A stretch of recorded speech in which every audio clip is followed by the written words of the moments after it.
Police department రావడం అనేది by ఛాన్సా by choice? By ఛాన్సే సార్. ఎందుకంటే మా మదరు నాకు అసలు పోలీస్ డిపార్ట్మెంట్ వద్దు అని చెప్పి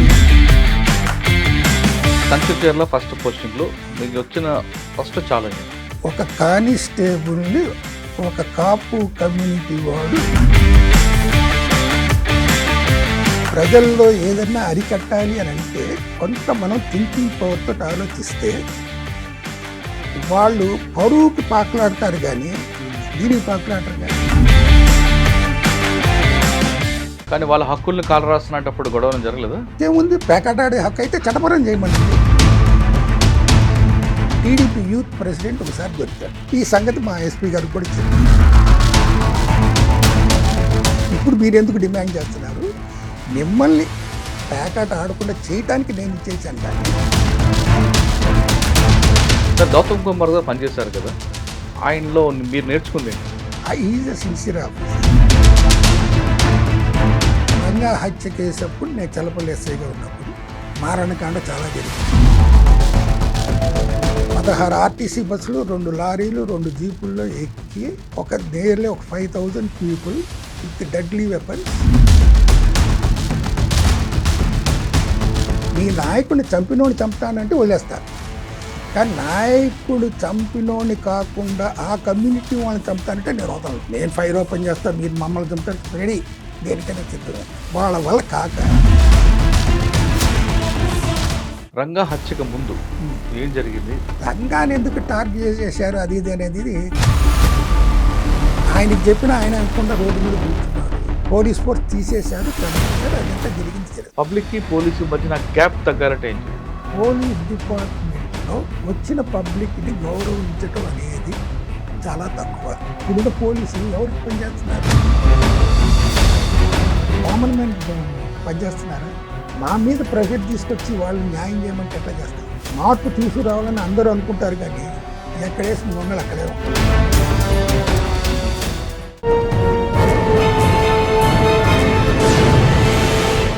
వెల్కమ్ టు క్రైమ్ డైరీస్.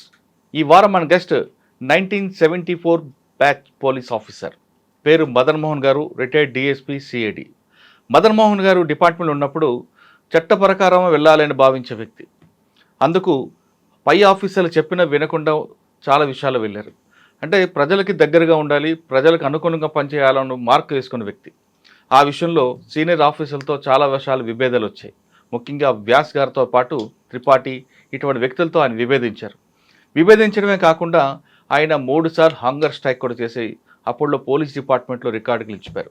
ఆ వ్యక్తిని అడిగి పోలీసులకి ప్రజలకి అప్పట్లో సంబంధం ఎలాగుండేది, ప్రజల పట్ల పోలీసులు ఏ విధంగా ఉండేవారు, పోలీసుల పట్ల ప్రజలు ఎంత గౌరవంగా ఉండేవారు, అది క్రమేపీ తగ్గిపోవడానికి ప్రధాన కారణం ఏంటి, ఆఫీసర్ల యొక్క యాటిట్యూడ్ ఏ విధంగా ఉంటుందో విషయాన్ని ఆయన అడిగి తెలుసుకుంది. సార్ నమస్తే అండి. నమస్తే సార్.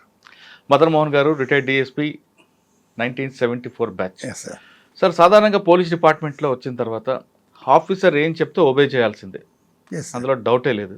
డిసిప్లిన్ డిపార్ట్మెంట్ నాకు కార్డు ఉంటుంది కాబట్టి ఖచ్చితంగా ఒబే. కానీ మీ సర్వీస్లో తీసుకుంటే 3 సార్లు హంగర్ స్ట్రైక్ చేశారు. ఆఫీసర్ చెప్పింది ఓవరాల్గా అయినా ఆన్ రికార్డ్ అయినా మీకు నచ్చకపోతే దాన్ని వ్యతిరేకిస్తూ వాళ్ళతో విభేదాలు తెచ్చుకున్నారు. అటువంటి పరిస్థితుల్లో అటువంటి మీ యాటిట్యూడ్ ఉన్నప్పుడు ఆఫీసర్లు ఏ విధంగా మీకు, అంటే మిమ్మల్ని అర్థం చేసుకున్నారా లేదా మేము పనిష్మెంట్ చేశారా? ఒకటి, అప్పట్లో పోలీస్ అనగానే బయటకు వస్తే పబ్లిక్ కూడా రెస్పెక్ట్ ఇచ్చే రోజులు చూసాం. అది క్రమేపీ ఒకరు పోయి 100 మంది పోలీసులు ఉన్నా ప్రజలు ఎందుకండి దగ్గర అవ్వలేకపోతున్నారు పోలీసింగ్? అంటే వాళ్ళలో అపనమ్మకమా, లేదంటే వాళ్ళు మమ్మల్ని కొడతారనే భయమా? ఎందుకు ఈ అది యాటిట్యూడ్ ప్రజలది ఒక ప్రవర్తన మార్పు వచ్చింది? అంటే పోలీసుల్లో మార్పు వచ్చిందా, ప్రజల్లో మార్పు వచ్చిందా? మీరు దాదాపు 1974 నుంచి పోలీస్ డిపార్ట్మెంట్ చూశారు కాబట్టి ఆఫీసర్ ఒక చెప్పిన వర్క్ అని మనకు నచ్చకపోతే చేయకపోతే ఏమవుతుంది అనే విషయాన్ని కూడా మీ సర్వీస్లో చెప్పండి. ఈ 3 ప్రశ్నలు సమాధానం చెప్పే ముందు మదన్ మోహన్ గారి కుటుంబ నేపథ్యం, పోలీస్ డిపార్ట్మెంట్ రావడం అనేది బై ఛాన్సా బై చాయిస్? బై ఛాన్సే సార్. ఎందుకంటే మా మదరు పోలీస్ డిపార్ట్మెంట్లో మా గ్రాండ్ ఫాదరు, మా ఫాదరు, మా అంకులు వీళ్ళంతా చేస్తే నాకు అసలు పోలీస్ డిపార్ట్మెంట్ వద్దు అని చెప్పి as a national basketball player కోచ్గా వెళ్దాం అనుకున్నాను. అది ట్రై చేయరా, వస్తే వస్తుంది లేకపోతే లేదు అని అనేసి వెళ్ళాను. 5 ఈవెంట్స్ అప్పుడు long jump, high jump, throw, 100 meters, 400 meters 5 event complete చేసేసాను. ఇంటర్వ్యూకి వెళ్ళాను, సెలెక్ట్ అయిపోయాను. అది జరిగిన తర్వాత ఇది చేశాను. మా ఫాదరు కూడా పోలీస్ డిపార్ట్మెంట్లో చేస్తూ ఫ్రీడమ్ దీంట్లో రిజైన్ చేసేసి పొలిటికల్ పార్టీలో జాయిన్ అయ్యారు. అట్లా నేను కూడా ఈ డిపార్ట్మెంట్లో ఇమ్మడతానో ఇమ్మడను అని కూడా అనుకున్నారు వాళ్ళు. అయినా ఛాలెంజింగ్గా తీసుకుని చేశాను. నేను పోలీస్ డిపార్ట్మెంట్కి చేరిన తర్వాత నా ఎక్స్పీరియన్సు ఇవన్నీ చూసిన తర్వాత పోలీస్ డిపార్ట్మెంట్ని పబ్లిక్ ఎందుకు హెటెడ్ అంటే మమ్మల్ని ఉపయోగించుకుంటానే మమ్మల్ని ద్వేషిస్తానికి కారణం ఏంటో అనేది మా యొక్క యాటిట్యూడ్లో కొంత తప్పు ఉంది. అసలు తప్పు అనేది ఎక్కడి నుంచి స్టార్ట్ అవుతుంది అని అంటే పబ్లిక్లో నుంచే కదా స్టార్ట్ అయ్యేది. ఆ పబ్లిక్లో నుంచి స్టార్ట్ అయ్యే తప్పుని వాళ్ళు కప్పిపుచ్చుకొని మా మీద నిందలేయటం అనేది జరుగుతుంది. కానీ దీనికంటే ముందు ఒక మాట నేనేం చెప్పానంటే, దశావతారాల్లో 2 అవతారాలు పోలీస్ డిపార్ట్మెంట్కి సంబంధం ఉంది. ఏంటి అని చాలామంది అడిగితే చెప్పేవాళ్ళు, కొంతమంది చెప్పేవాళ్ళు కాదు. నరసింహావతారం వచ్చేసరికి మనిషి ఏమో శరీరమేమో మనిషి ఆకారం, తలకాయ వచ్చి సింహం ఆకారం. మా పోలీస్ డిపార్ట్మెంట్లో మేము యూనిఫామ్ వేసుకొని నెత్తి మీద ఇది పెడతాం కదా, సింహాల గుర్తు పెడతాం. కాబట్టి మేము ఆ అవతారానికి దగ్గరే కదా. మా బాడీ అంతా మనిషి అయినా మొహం టోపీ మీద 3 సింహాలు గుర్తుంది కాబట్టి మా తలకాయ అంతా నరసింహ అవతారం కాబట్టి ఆ అవతారానికి ఒకటిను. 2వ అవతారం కృష్ణ అవతారం. ఎక్కడ పుట్టాడు? జైల్లో కదా పుట్టింది. జైలు ఎవరికి ఉంది? పూర్వకాలం రాజులకు ఉండేది, ఇప్పుడు పోలీస్ డిపార్ట్మెంట్గా ఉంది కదా. కృష్ణుడు పుట్టిన జన్మస్థానం అనేది మాకున్నప్పుడు, మేము 2 అవతారాలతో సంబంధం ఉన్నప్పుడు మమ్మల్ని ప్రజలు లైక్ చేయాలి కానీ ఎందుకు ద్వేషిస్తారు అనేది వస్తేసరికి వాళ్ళకి యొక్క తప్పుల్ని కప్పిపుచ్చుకోవటానికి రాజకీయ పలుకుబళ్ళు ఉపయోగించుకొని మా దగ్గరికి వచ్చే ముందే వాళ్ళ ఇన్ఫ్లుయెన్స్, రికమెండేషన్స్ తీసుకొని వచ్చి మమ్మల్ని న్యాయం చేయకుండా ఆర్కట్టి ఇచ్చేస్తున్నారా లేదా? అలాంటప్పుడు మేము న్యాయం చేయలేదని వాళ్ళు మా మీద నిందలేయటం ఎందుకు? మమ్మల్ని దేవుళ్ళలాగా కూల్చి చేస్తే మేము మాలో మంచివాళ్ళు ఉన్నారు, తప్పుడు వాళ్ళు ఉన్నారు, కాదని అంటలే. కానీ పోలీస్ డిపార్ట్మెంట్ అన్ని డిపార్ట్మెంట్ కంటే సమాజంలో న్యాయం చేయాలనుకునేది పోలీస్ డిపార్ట్మెంట్ ఒకటే. ఎందుకంటే ఏ ఇన్సిడెంట్ జరిగినా ఆన్ ది స్పాట్ వెళ్ళిపోతాం సీన్ ఆఫ్ ఎఫెన్స్కి. సీన్ ఆఫ్ ఎఫెన్స్లో మాకు తెలిసిన నిజాలు ఎవరికీ తెలియవు. ఆఫీసర్లు ఉంటారు, ఏసీ రూమ్లో కూర్చుంటారు, మేము చెప్పింది ఫీడ్బ్యాక్ తీసుకుంటారు. ఆ ఫీడ్బ్యాక్ని పెట్టుకున్న రాజకీయ పలుకుబడిగా ఇది చేస్తారు. ఇట్లా జరుగుతున్నాయి సమాజంలో. రైట్. నేను 74లో జాయిన్ అయినప్పుడు అప్పుడు కాంగ్రెస్ ప్రభుత్వం ఉంది. ఓకే, మీరు 74 జాయిన్ అయ్యే ముందు ఒకసారి వెనక్కి వెళ్తే మీ కుటుంబ నేపథ్యం బ్రీఫ్గా చెప్పండి. మీ అమ్మగారు, నాన్నగారు, ఊరు అది. I was born in Guntur, studied at Guntur Hindu college high school and Hindu college. తర్వాత డాక్టర్ అవుదామని చెప్పి 12th క్లాస్ పాస్ అయ్యి తర్వాత ప్రీయూసీ కూడా రిపీట్ చేసి వస్తే అప్పుడు ఈ గేమ్స్లోకి ఎంటర్ అయ్యి నేషనల్ ప్లేయర్ అయ్యేసరికి కాన్సన్ట్రేషన్ తప్పి లాంగ్వేజ్ 2 తప్పాను. తర్వాత గ్రూప్లో సైన్స్లో మోర్ దెన్ 60% వచ్చింది, కానీ ఇక అది కాలేదని చెప్పి బీకామ్ చదివి ఈ డిపార్ట్మెంట్లోకి రావాల్సి వచ్చింది. ఓకే, 74లో సెలెక్ట్ అయిన తర్వాత ఫస్ట్ పోస్టింగ్ ఎక్కడండి? కంచికిచర్ల, ఇక్కడ కృష్ణా జిల్లా. అది సెన్సేషనల్ ఊరు. ఒక హరిజన్ను చెట్టు కట్టేసి దహనం చేసిన ఊరు అది. సార్, కంచికిచర్ల ఫస్ట్ పోస్టింగ్లో మీకు వచ్చిన ఫస్ట్ ఛాలెంజ్ మీరు చెప్తున్న కంచికిచర్ల ఒకప్పుడు ఫ్యాక్షన్ ఏరియా, హైవేగా దగ్గరలో ఉంటుంది, అసలు రౌడీజంకి అన్నిటికీ అది కేర్ ఆఫ్ అడ్రస్ ఉంటుంది. యాక్చువల్గా ఫస్ట్ పోస్టింగ్ అంటే ప్రొబేషనరీ టైము.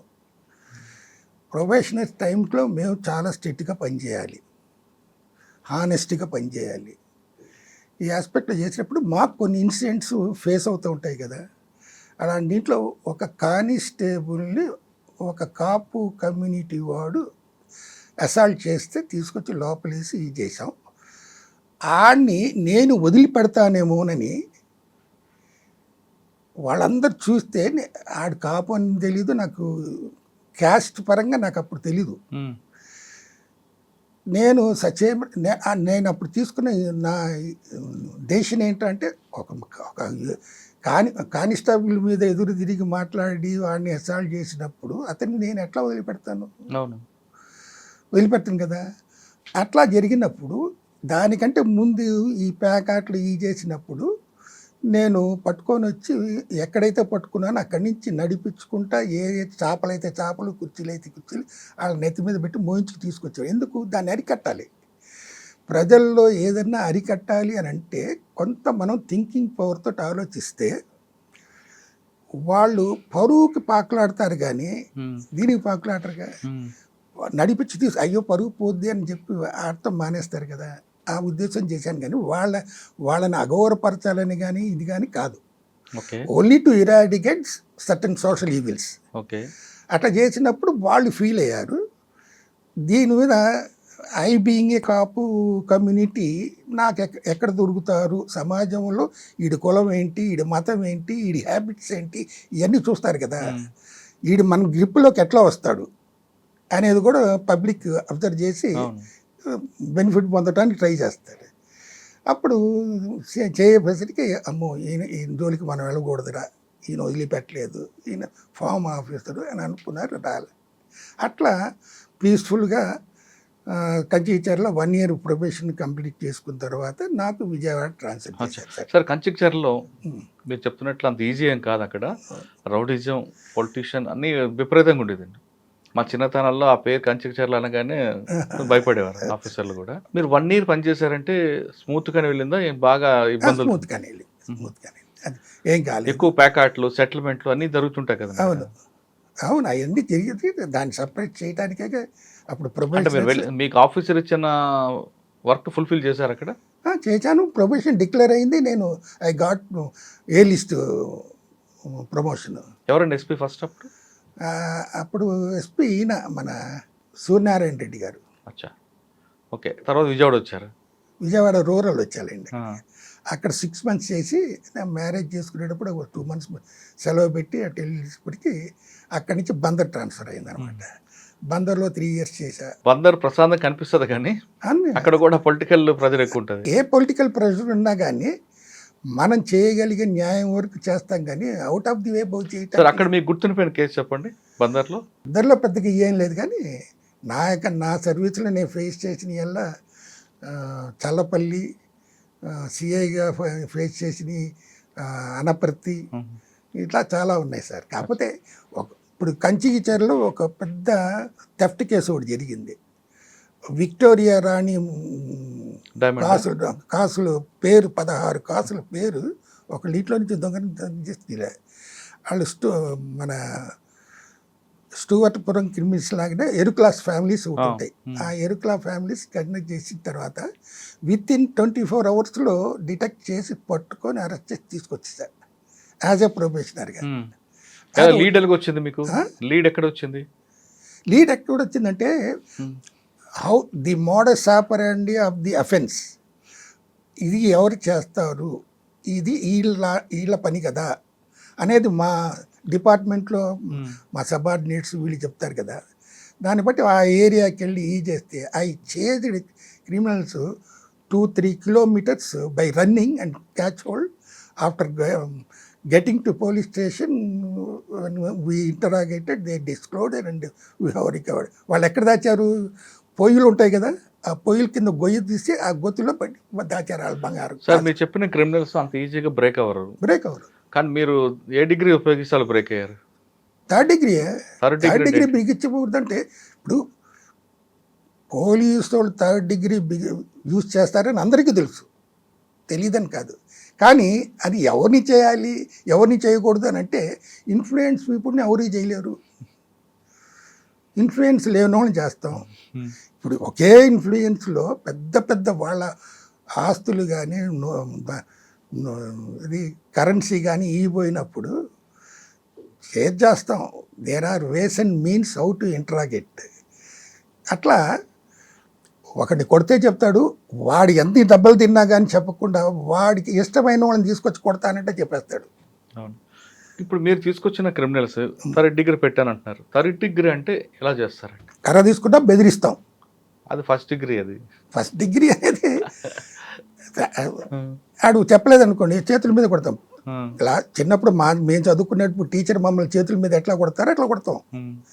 చేతుల మీద కాళ్ళ మీద కొడితే కనపడదు దెబ్బలు, అట్లా కొడతాం. అప్పుడు చెప్తారు వాళ్ళు. అప్పటికి వినకపోతే సైకాలజీ యూజ్ చేస్తాం. సైకాలజీ యూజ్ చేసి వీడికి ఎవరిష్టం, సైకాలజీ అనేది మీరు చాలా దూరం వెళ్ళిపోయారు. ఇంకా దీనికి మధ్యలో ఇంకుంటాయి, రబ్బర్లు ఉంటాయి. ఆ రబ్బర్లు గిబ్బర్లు ఇవన్నీ అన్నట్టే సార్. బాడీ మీద మనం 3rd డిగ్రీ యూజ్ చేసింది కనపడకుండా ఉండాలి. కనపడితే వాడిని మేము 24 అవర్స్లో ప్రొడ్యూస్ చేయాలి. అవి చూపిస్తే magistrate will not keep quiet. అలాంటప్పుడు మేము ఎందుకు రిస్క్ తెచ్చుకుంటాం సార్? అటువంటి సిచ్యువేషన్ చూశారు కాబట్టి బాడీ మీద కనబడకుండా కొట్టే టెక్నాలజీ చెప్పండి. టెక్నాలజీ చాలా ఉన్నాయి సార్. ఇప్పుడు అరికాళ్ళ మీద కొడతాం, చేతుల మీద కొడతాం, కూర్చోబెడతాం, ఒక ఐస్ స్లాబ్ తెస్తాం, దాని మీద కూర్చోబెడతాం. దెబ్బ కనపడుతుందా? కానీ వాడికి మంట ఎత్తుద్దిగా. ఎంతసేపు కూర్చోగలడు? బ్రేక్ అవ్వాలిగా. ఐస్ దిమ్మ కూర్చోబెడతారా? లేదు పడుకోబెట్టి వాడి మీద ఐస్ పెడతారా? చచ్చలేదు. వాడిని హ్యూమిలియేట్ చేయకుండా నిజం రాబట్టాలి అని అంటే ఒక కైండ్ ఆఫ్ ట్రీట్మెంట్ ఇవ్వాలి అని అనుకున్నప్పుడు ఐస్ గడ్డను మనం చేతులు ఎంతసేపు పట్టుకుంటాము? పట్టుకోలేంగా.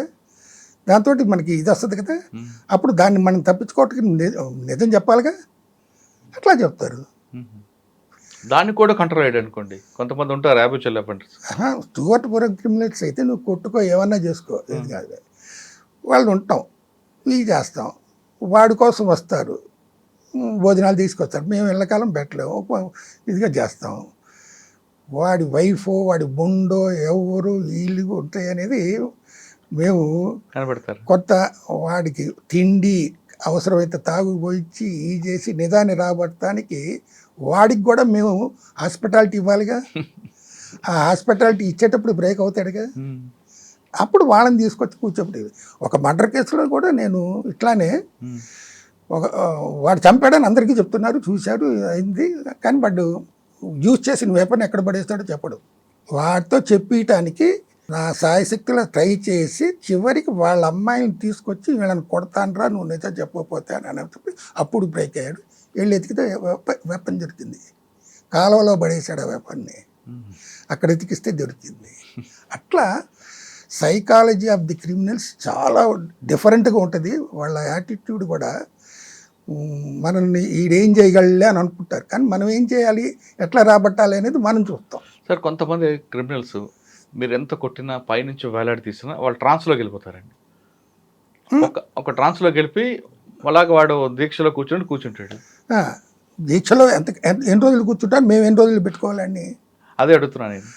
అది లేదు కదా, ఇప్పుడైతే అసలు లేదు. పూర్వకాలం మా కాలం అంటే రికవరీ చేయటానికి చాలా పాటలు పడేవాళ్ళం. వాడిని పెంచి పోషించడానికి వారాలు రోజులు పెట్టుకుని ఇది చేసిన బేసిక్గా వాట్ ఈస్ ది సైకాలజీ అనేది పోలీస్ డిపార్ట్మెంట్కి తెలీదు.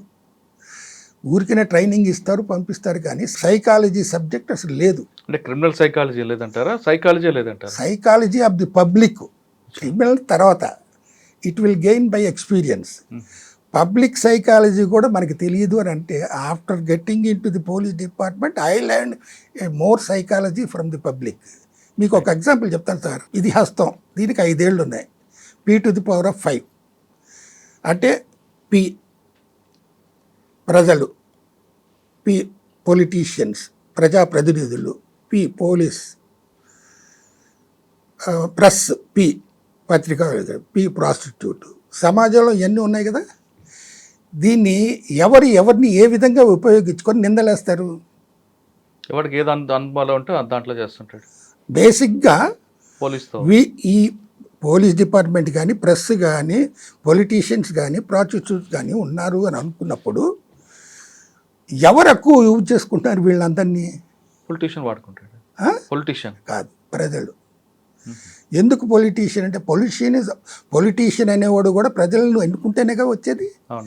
ప్రజలు వాడు ఎన్నుకున్న తర్వాత అరే నేను నిన్ను ఎన్నుకున్నా, నేను చేసే తప్పు నువ్వు నన్ను కాయాలి అని చెప్పి వాడి దగ్గరికి వెళ్తున్నారు. అంటే 5Pలో ఎక్కువ ఫస్ట్ పబ్లిక్ నుంచే ఏదైనా ఉద్భవించేది, తప్పు కానీ ఒప్పు కానీ ఉపయోగించుకోవడం కానీ ఏది కానీ ఇప్పుడు వీళ్ళు ఎన్నుకున్న ప్రజాప్రతినిధులు వీళ్ళ మాట వినాలి, వినకపోతే మళ్ళీ దించేస్తారు. కాబట్టి వీళ్ళిద్దరు అవినాభావ సంబంధం ఏంటి? వీడు ఓటుకి డబ్బులు ఇస్తాడు, వీడు గెలిపిస్తాడు, వీడు గెలిపించిన తర్వాత వీడి దగ్గరికి వెళ్ళినప్పుడు వీడి దగ్గర బాస్తారు వాళ్ళు. అంటే ప్రజలే కదా ఎన్నుకునేది. పోలీస్ డిపార్ట్మెంట్ ఉంది, ఇది గవర్నమెంట్లో వాడికి సెలెక్ట్ అయిన తర్వాత రిటైర్ అయ్యేంత వరకు వాడి ఉద్యోగాన్ని ఎవడూ బెక్కలేడు. కానీ వీడిని న్యాయం చేయనిస్తారా? చేయలేరు. వీడు ఎవడో తప్పు చేస్తాడు, పబ్లిక్ అయ్యా నన్ను రక్షించు అని పొలిటీషియన్ దగ్గరికి వెళ్తాడు. పోలీస్ ఇన్ఫ్లుయెన్స్ చేస్తుంది. వీడి మాట వినకపోతే వీడిని ట్రాన్స్ఫర్ అంటారు. వీడి చెప్పు చేతుల్లో మా బతుకుతుంది. ఎందుకు? బాండెడ్ లేబర్గా. We have no right to speech. వాక్ స్వాతంత్రం కానీ పత్రికా స్వాతంత్రం కానీ ఏమీ లేదు కదా మాకు. లేదు అని అనుకున్నప్పుడు బాండెడ్ లేబర్గా పనిచేస్తున్నాగా. ఏ గవర్నమెంట్ వస్తే ఆ గవర్నమెంట్ పోలీస్ డిపార్ట్మెంట్ ఉపయోగించుకుంటుంది కదా. వాడి గవర్నమెంట్ దిగిపోగానే పోలీసు జులుం నశించాలి అని అంటారు. ఇది జగమెరిగిన సత్యం. అలాంటప్పుడు మా దగ్గర నుంచి న్యాయం ఎట్లా ఎస్టాబ్లిష్ చేసుకుంటారు, ఎట్లా ఇచ్చేస్తారు?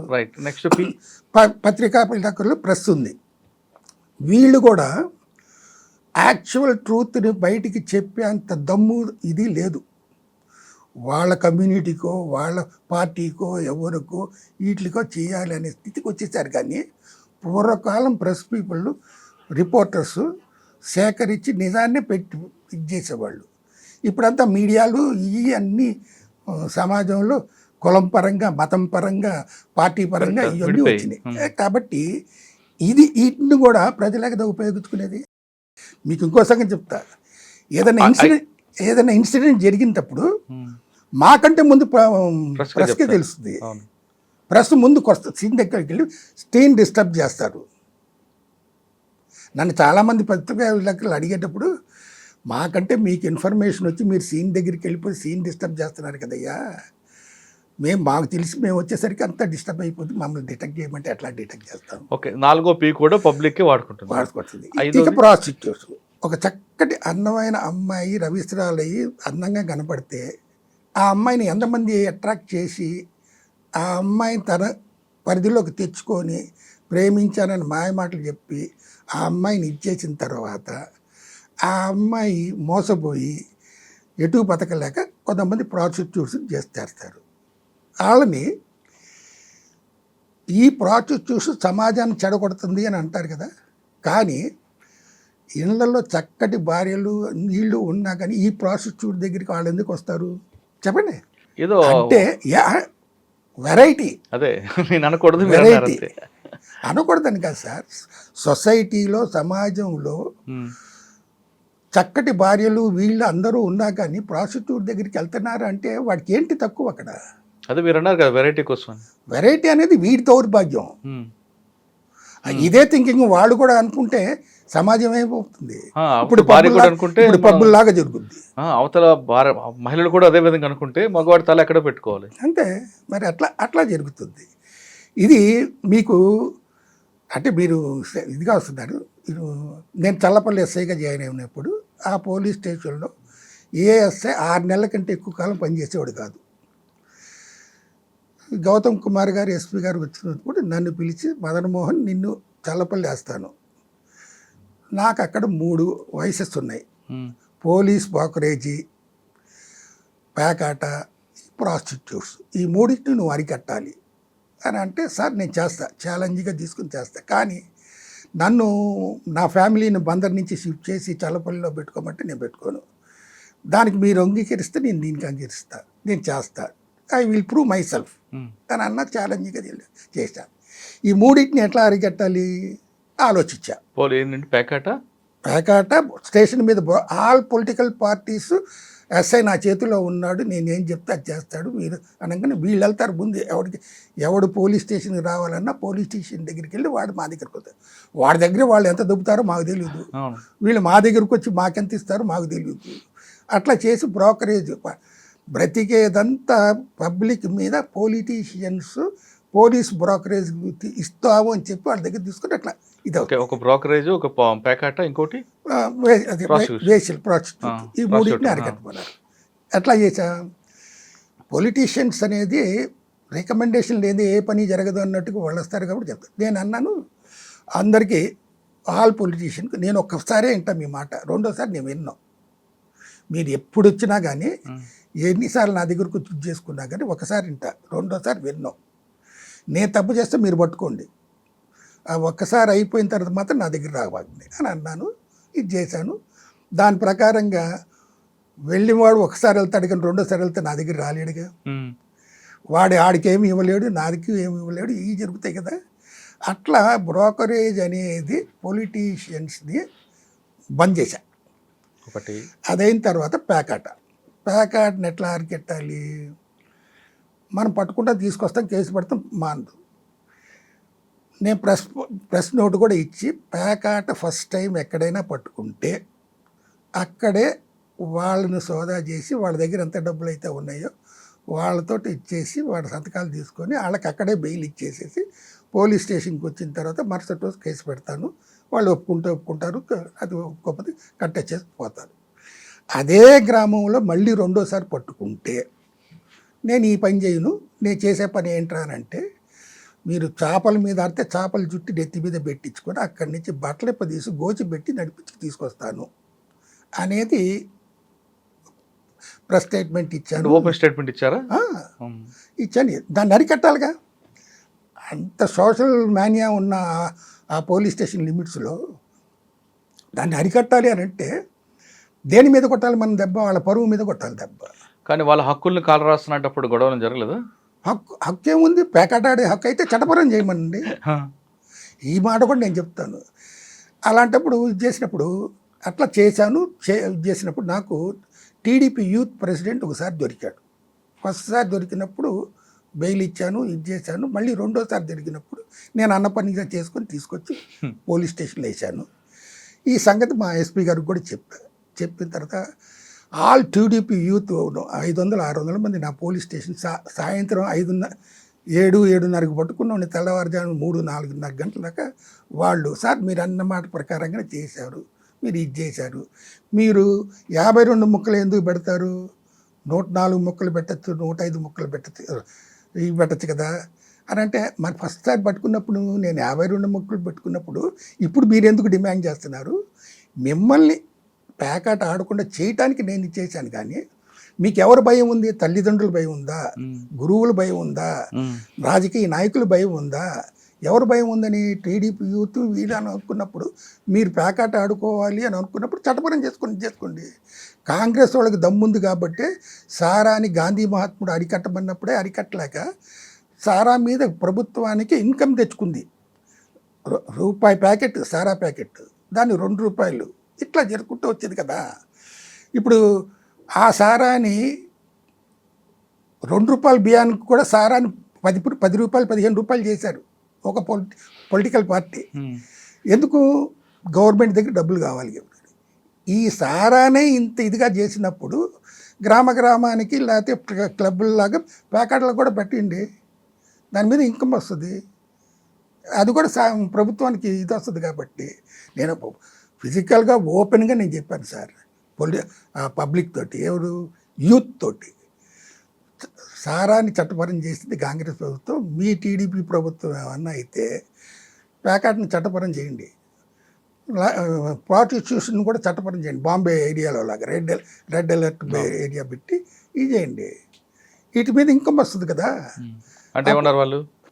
ఇదంతా వెళ్ళి నన్ను ఈ రంగా యాజిటేషన్ జరిగిన తర్వాత జరిగింది. ఆ రంగా యాజిటేషన్ కూడా ఒక చల్లపల్లిలో మీరు 2 చేశారు. ఇంకొక పీ ఉంది కదా, వ్యభిచారం.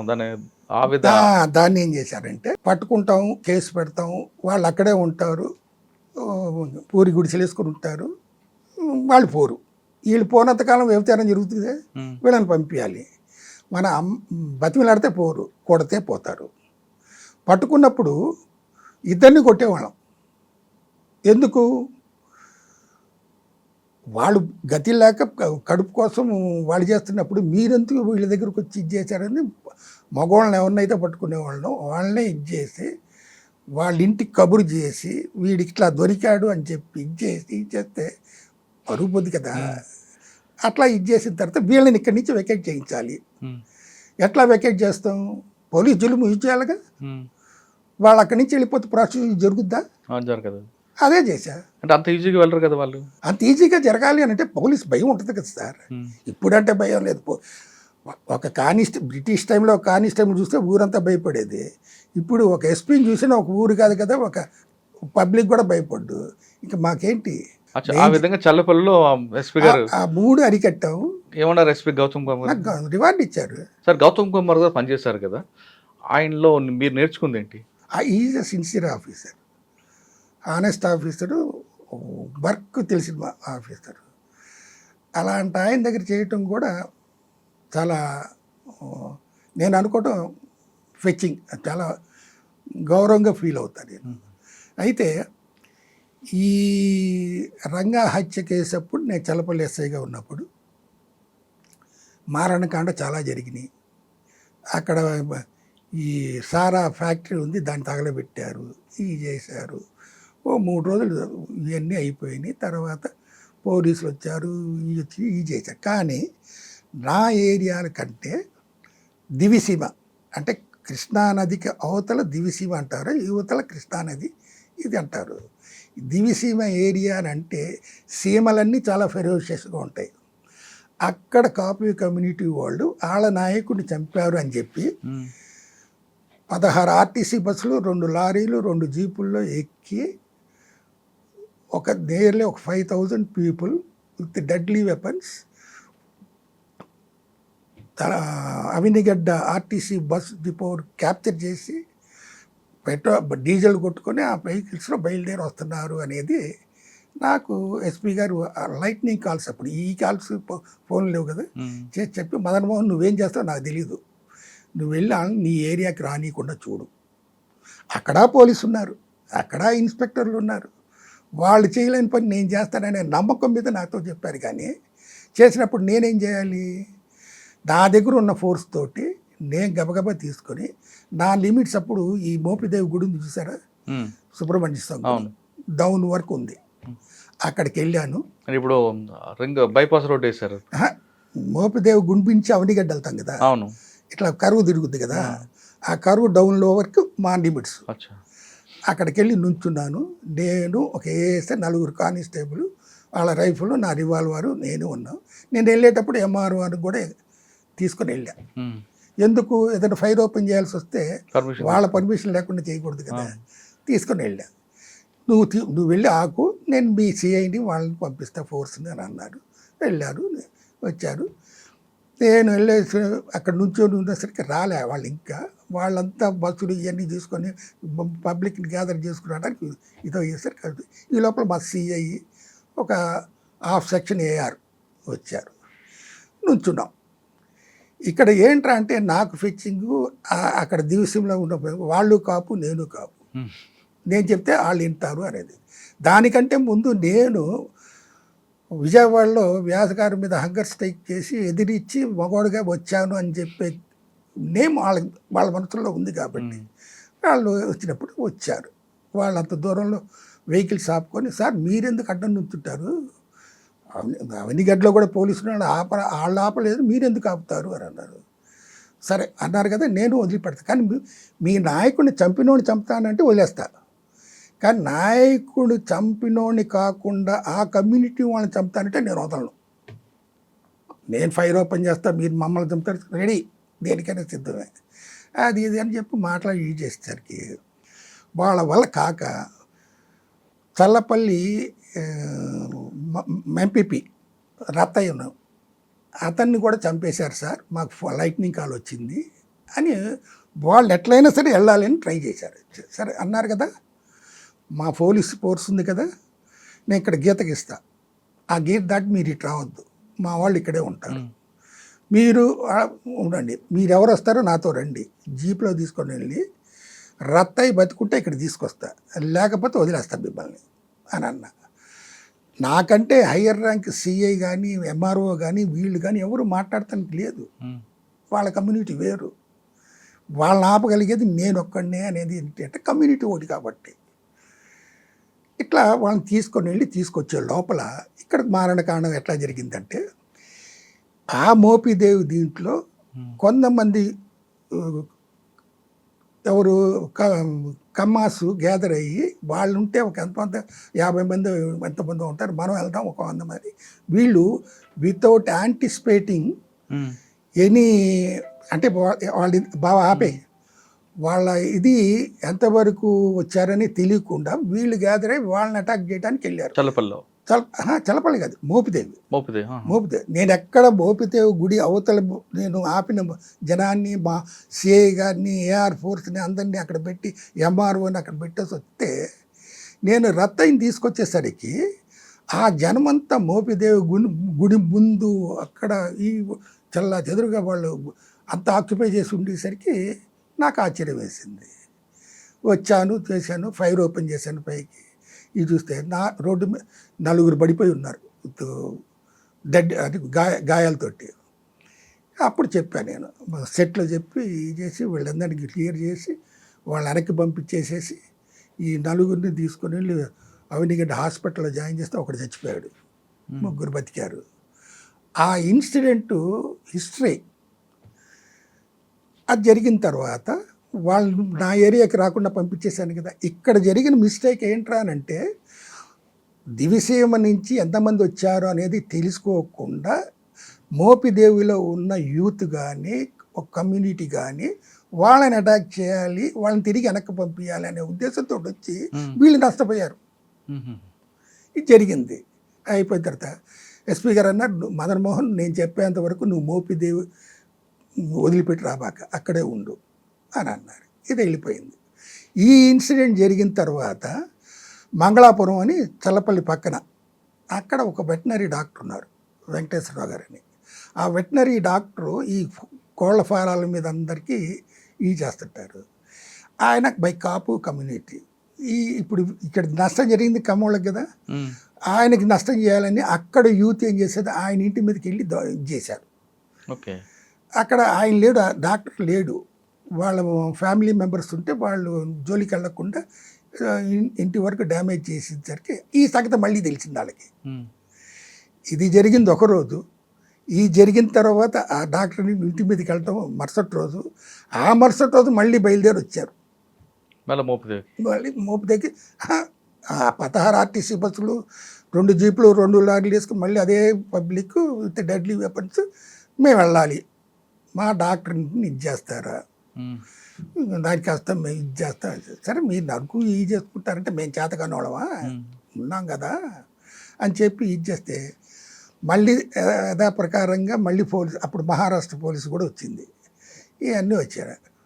నాకంటే 3 సిఐలు ఉన్నారు, నా పై అధికారులు. వాళ్ళు ఏం మాట్లాడుకో ఊరికిన కూర్చున్నారు, ఇది చేశారు. నేను అప్పుడు అన్నా, మీరు చేసిన దానికి నా మాటిని మీరు ఆగారు, వాళ్ళు వచ్చారు, మీకు జరిగింది, తప్పు మీదే కదా. మళ్ళీ మీరు చేసిన తప్పుకు మీ డాక్టర్ సఫర్ అయ్యాడు కదా, మీ డాక్టర్ దగ్గరికి వెళ్ళాలి అనేది యాటిట్యూడ్ మానుకోండి. ఇది ఇట్లా పెరుగుతూ పోతే సమాజంలో ఎవరు ఇది కాదు, మేము చూస్తా ఊరుకోము, ఫైర్ ఓపెన్ చేస్తాం, చస్తాం, మీరు చస్తాం, మేము చస్తాం, అది కావాలా ఇది కావాలంటే సార్ మీరు చెప్పారని నేను ఆగాం కదా, ఆగితే వాళ్ళే కదా వచ్చి మమ్మల్ని ప్రేరేపించి చేసింది. అలా చేసినప్పుడు మీ మాట గౌరవం ఇచ్చి చేసినప్పుడు మేము వెనక్కి తిరిగి వెళ్ళిపోయినప్పుడు మా డాక్టర్ ఇంటి మీద పడి చేయటం ఏంటి, మేము ఆ ఊరు దాకా వెళ్ళాలి, మీరైనా కలుస్తారా, మేమైనా కొట్టుకుంటాం, రెడీ అని వాళ్ళు డిసైడ్ అయిపోయారు. అయినప్పుడు సిఐలు వీళ్ళు వాళ్ళ వల్ల కాలి, నువ్వే ఏదైనా చెయ్యి మదన్ మోహన్ అని నన్ను అడిగారు. నాకంటే పై ఆఫీసర్ ఉన్నప్పుడు నేను ఎట్లా మాట్లాడతా అని అనుకున్నప్పుడు చేసి, సార్ మంచి జరిగితే మీ పేరు చెప్పుకోండి, చెడు జరిగితే నా పేరు చెప్పుకోండి, వాళ్ళ సైకాలజీ ఏంటి, వాళ్ళు ఏం అడుగుతారో నేను డెసిషన్ తీసుకుంటా అని అప్పుడు తీసుకుంటున్నప్పుడు అడిగా, మీకేం కావాలి అంటే మంగళాపురం దాకా వెళ్ళాలి సార్, తీసుకెళ్తా, కానీ నేను చెప్పిన మాట మీరు వినాలి, మీరు చెప్పిన మాట నేను రిస్క్ తీసుకొని తీసుకెళ్తున్నా, మీకు మాకు తగాదాలు లేకుండా, కొట్టుకోకుండా, కాల్చుకోకుండా ఇది చేసుకోవటానికని నేను చెప్తున్నా అని అన్నప్పుడు ఆలోచించి మహారాష్ట్ర పోలీసు వీళ్ళంతా వచ్చారు కదా, మా సిఐలు ఉన్నారు కదా, వెహికల్స్ ఉన్నాయి కదా, వాళ్ళ వెహికల్స్ మధ్యన 4 వెహికల్స్ మధ్యన మా వెహికల్స్ పెట్టి ప్రతి లారీకి బస్సులకి ఒక 2 కానిస్టేబుల్ డోర్ దగ్గర నుంచోబెట్టి దిగనీయకుండా వాళ్ళని అరేంజ్ చేసి నేను పైలట్గా ఉండి వాళ్ళని ఒక ఊరేగింపుగా తీసుకుని వెళ్ళి తిప్పి మళ్ళీ వెనక్కి పంపించేసా. ఏమీ జరగల. అంటే ఎంత ప్రజెన్స్ ఆఫ్ మైండ్ యూజ్ చేసి పెద్ద నష్టాన్ని జరిగిన దానికి వీళ్ళు ఇట్లా వస్తున్నారు అని తెలిసి కమ్మోళ్ళు అయితే ఇళ్లలో నుంచి పారిపోయి బంగారం డబ్బులు తీసుకొని వెళ్ళి చంపేస్తారేమోనని చెప్పి పారిపోయి చేసి వచ్చిన తర్వాత వీళ్ళు ఇట్లా చేసి తిప్పి పంపించేసిన తర్వాత వాళ్ళు నాకేమంట కట్టారో తెలుసా, వీడు కుల పిచ్చ చూపించుకున్నాడు, పార్టీ పిచ్చ చూపించుకున్నాడు. నేనేదో కాంగ్రెస్ పార్టీ అన్నట్టు, వాళ్ళేదో టీడీపీ పార్టీ అనుకున్నట్టు. కుల పిచ్చ అంటే వాళ్ళు కాపులు, నేను కాపునే. నేను కుల పిచ్చ చూపించుకోకుండా ఉంటే వాళ్ళు బతికేవాళ్ళు కాదుగా. సరే, ఒకసారి వెనక్కి వెళ్తే వ్యాస్ గారి టైంలో మీరు పనిచేశారు కదా, రంగా హత్యకు ముందు ఏం జరిగింది? రంగాన్ని ఎందుకని టార్గెట్ చేశారు? రంగాన్ని ఎందుకు టార్గెట్ చేశారు అది ఇది అనేది జగమెరిగిన సత్యమే, కాదని కాదు. ఆయనకి చెప్పిన ఆయన అనుకుంటా రోడ్డు మీద కూర్చున్నాడు. పోలీస్ ఫోర్స్ ఉంది, పోలీస్ ఫోర్స్ తీసేశారు, చంపేశారు, అదంతా జరిగింది తెలియదు. కానీ ఆయనకి నాకు ఎటువంటి అరమరికలు కానీ లేకపోతే ఆయనకి నాకు బంధుత్వం కానీ స్నేహం కానీ ఏమీ లేదు. నేను ఆయన మీద ఎస్పీ మీద హంగర్ స్ట్రైక్ చేశాననే ఒక గ్రాటిట్యూడ్ ఉంది. ఆత్మగౌరవం కోసం ఎస్ఐ నిరాహార దీక్ష అని ఆయన ఆంధ్రజ్యోతిలో అప్పుడు ఎడిషన్ హైదరాబాద్ నుంచి వచ్చేది కాబట్టి అక్కడి నుంచి ఇచ్చేశాడు. నేను చేయడానికి కారణం సార్, ఒక ఆఫీసర్ ఎలాంటోడు అనేది సబార్డినేట్స్ తెలుసుకున్నప్పుడు సబార్డినేట్స్ కూడా ఎలాంటోడు అనేది ఆఫీసర్ తెలుసుకోవాలిగా. ఆ ఆఫీసర్ని విజయవాడ అర్బన్ డిస్ట్రిక్ట్ ఫామ్ చేసి వేసిన తర్వాత అక్కడ రంగాన్ని ఎదనీయకుండా చేయాలి అనుకున్నప్పుడు రంగాన్ని ఎంతైతే తొక్కాలనుకున్నారో అంత బాగా పైకి పెరిగాడు రంగా. కరెక్ట్. కాబట్టి ఎమ్మెల్యే వేయగలిగారు. కానీ అట్లాంటి దీంట్లో కింద ఆఫీసర్లు ఆయన కులం అయినంత మాత్రాన ఆయనకి ఏజెంట్లమా లేకపోతే ఆయన గూఢచారులమా? మేము కాదు కదా. డిపార్ట్మెంట్లో ఇది అట్లా ఇది ఉన్నప్పుడు నేను లా అండ్ ఆర్డర్లో 7 టౌన్లో చేసేటప్పుడు కొన్ని ఇన్సిడెంట్స్, ఇప్పుడు పొలిటికల్ ఇన్సిడెంట్స్ జరుగుతాయి. మహా దర్బార్ అని పెట్టారు, ఆ దర్బార్కి వచ్చి చెప్పుకుంటారు, మేము వెళ్తాం ఎంక్వైరీ చేస్తాం. తప్పు చేసి వచ్చి వీళ్ళ దగ్గర చెప్పి మాకు అన్యాయం జరిగింది అని వ్యాస్ గారి ముందు చెప్తుంటే ఆయన వెళ్ళి విచారించడుగా, మేమే కదా వెళ్ళి విచారించేది, మాకేంటి పార్షియాలిటీ? అట్లా మేము ఇది చేసేటప్పుడు నా వల్ల ఆయనకి తలకాయ నొప్పి వచ్చింది. 7 టౌన్ ఎందుకు వేసాండ్రా ఇవన్నీ, ఇంటి అక్కడి నుంచి అట్టా ట్రాన్స్ఫర్ చేయాలి అని ఆయన మనసులో పడిపోయిందేమో. దీనికంటే ముందు కూడా ఎలక్షన్స్ జరిగినాయి. నాదెళ్ల భాస్కర్ రావు ప్రభుత్వం పడిపోయిన తర్వాత వచ్చింది కదా, ఆ ఎలక్షన్స్లో నా 7 టౌన్ ఏరియాలో ఈ రిగ్గింగ్ జరుగుతుంది.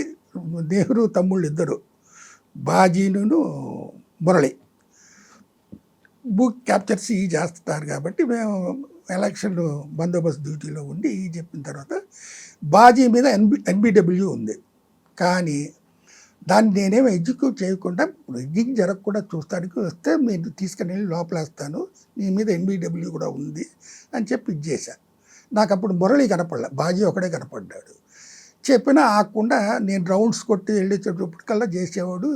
వచ్చినప్పుడు నాకు 2 సార్లు కనపడేసరికి జీప్ ఎక్కించుకొని తీసుకొచ్చేటప్పుడు మురళిని వాళ్ళ తమ్ముని తీసుకెళ్తానని తెలిసి మోటార్ సైకిల్ మీద నా వెహికల్కి అడ్డం పెట్టి వాడి తమ్ముని తీసుకెళ్ళిపోయాడు.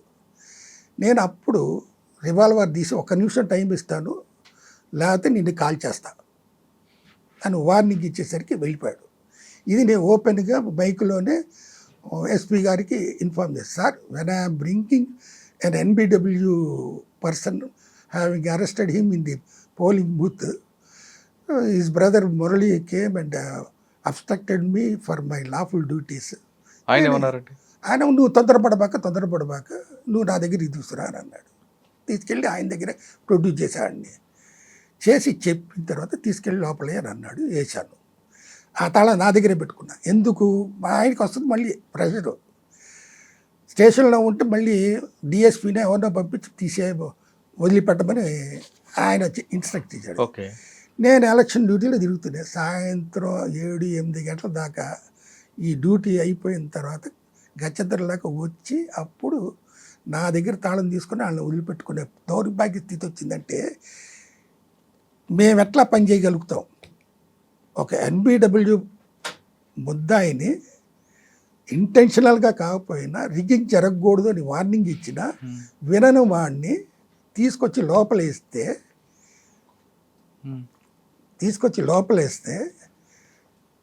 Higher officials influence. ఎవరండి అప్పుడు? రాజుగారే, అంటే దేవినేని మురళి తమ్ముడు బాజీని విడిపించుకుని ఆయనే వచ్చారా? ఆయన రాదు, ఆయన పంపిస్తాడు. ఆయన వచ్చి తీసుకెళ్తే ఇంకేముంది, ఆయన ఇమేజ్ దెబ్బతగలదు. మా డిఎస్పీ ఉంటాడు, సిఐ ఉంటాడు, వాళ్ళకి కానీ ఆ విషయంలో మీరు తలాలు ఇచ్చిన తర్వాత కూడా మీకు వ్యాస్ గారికి మీకు ఎందుకు గ్యాప్ వచ్చింది? గ్యాప్ వచ్చిందంటే ఇన్సిడెంట్స్ని జరిగేటప్పుడు ఆయన నోటీస్కి వెళ్తాయి, మాకు తెలుస్తాయి కదా. కానీ మీరు ఎందుకు హంగర్ స్ట్రైక్ చేశారు? నన్ను ఆయన 7 టౌన్ పోలీస్ స్టేషన్ నుంచి ట్రాన్స్ఫర్ చేయాలనుకుంటే ఒక అభియోగం పెట్టాలిగా నా మీద. ఆ అభియోగంతో నన్ను ట్రాన్స్ఫర్ చేసి కంట్రోల్ రూమ్కి వేసాడు. ఆ అభియోగం ఏంటారంటే విజయ నిర్మల్ గారు ఒక షూటింగ్కి వచ్చి కాందారి హోటల్లో దిగితే ఆ కాందారి హోటల్లో ఆవిడ గోల్డెన్ డైమండ్ రింగ్స్ పోయినాయి అని చెప్పి ఇది చేస్తే క్రైమ్ ఎస్ఐ లేకపోతే ఆ క్రిమినల్ తీసుకొచ్చి పోలీస్ స్టేషన్లో క్రైమ్ వాళ్ళకి అప్పచెప్పా.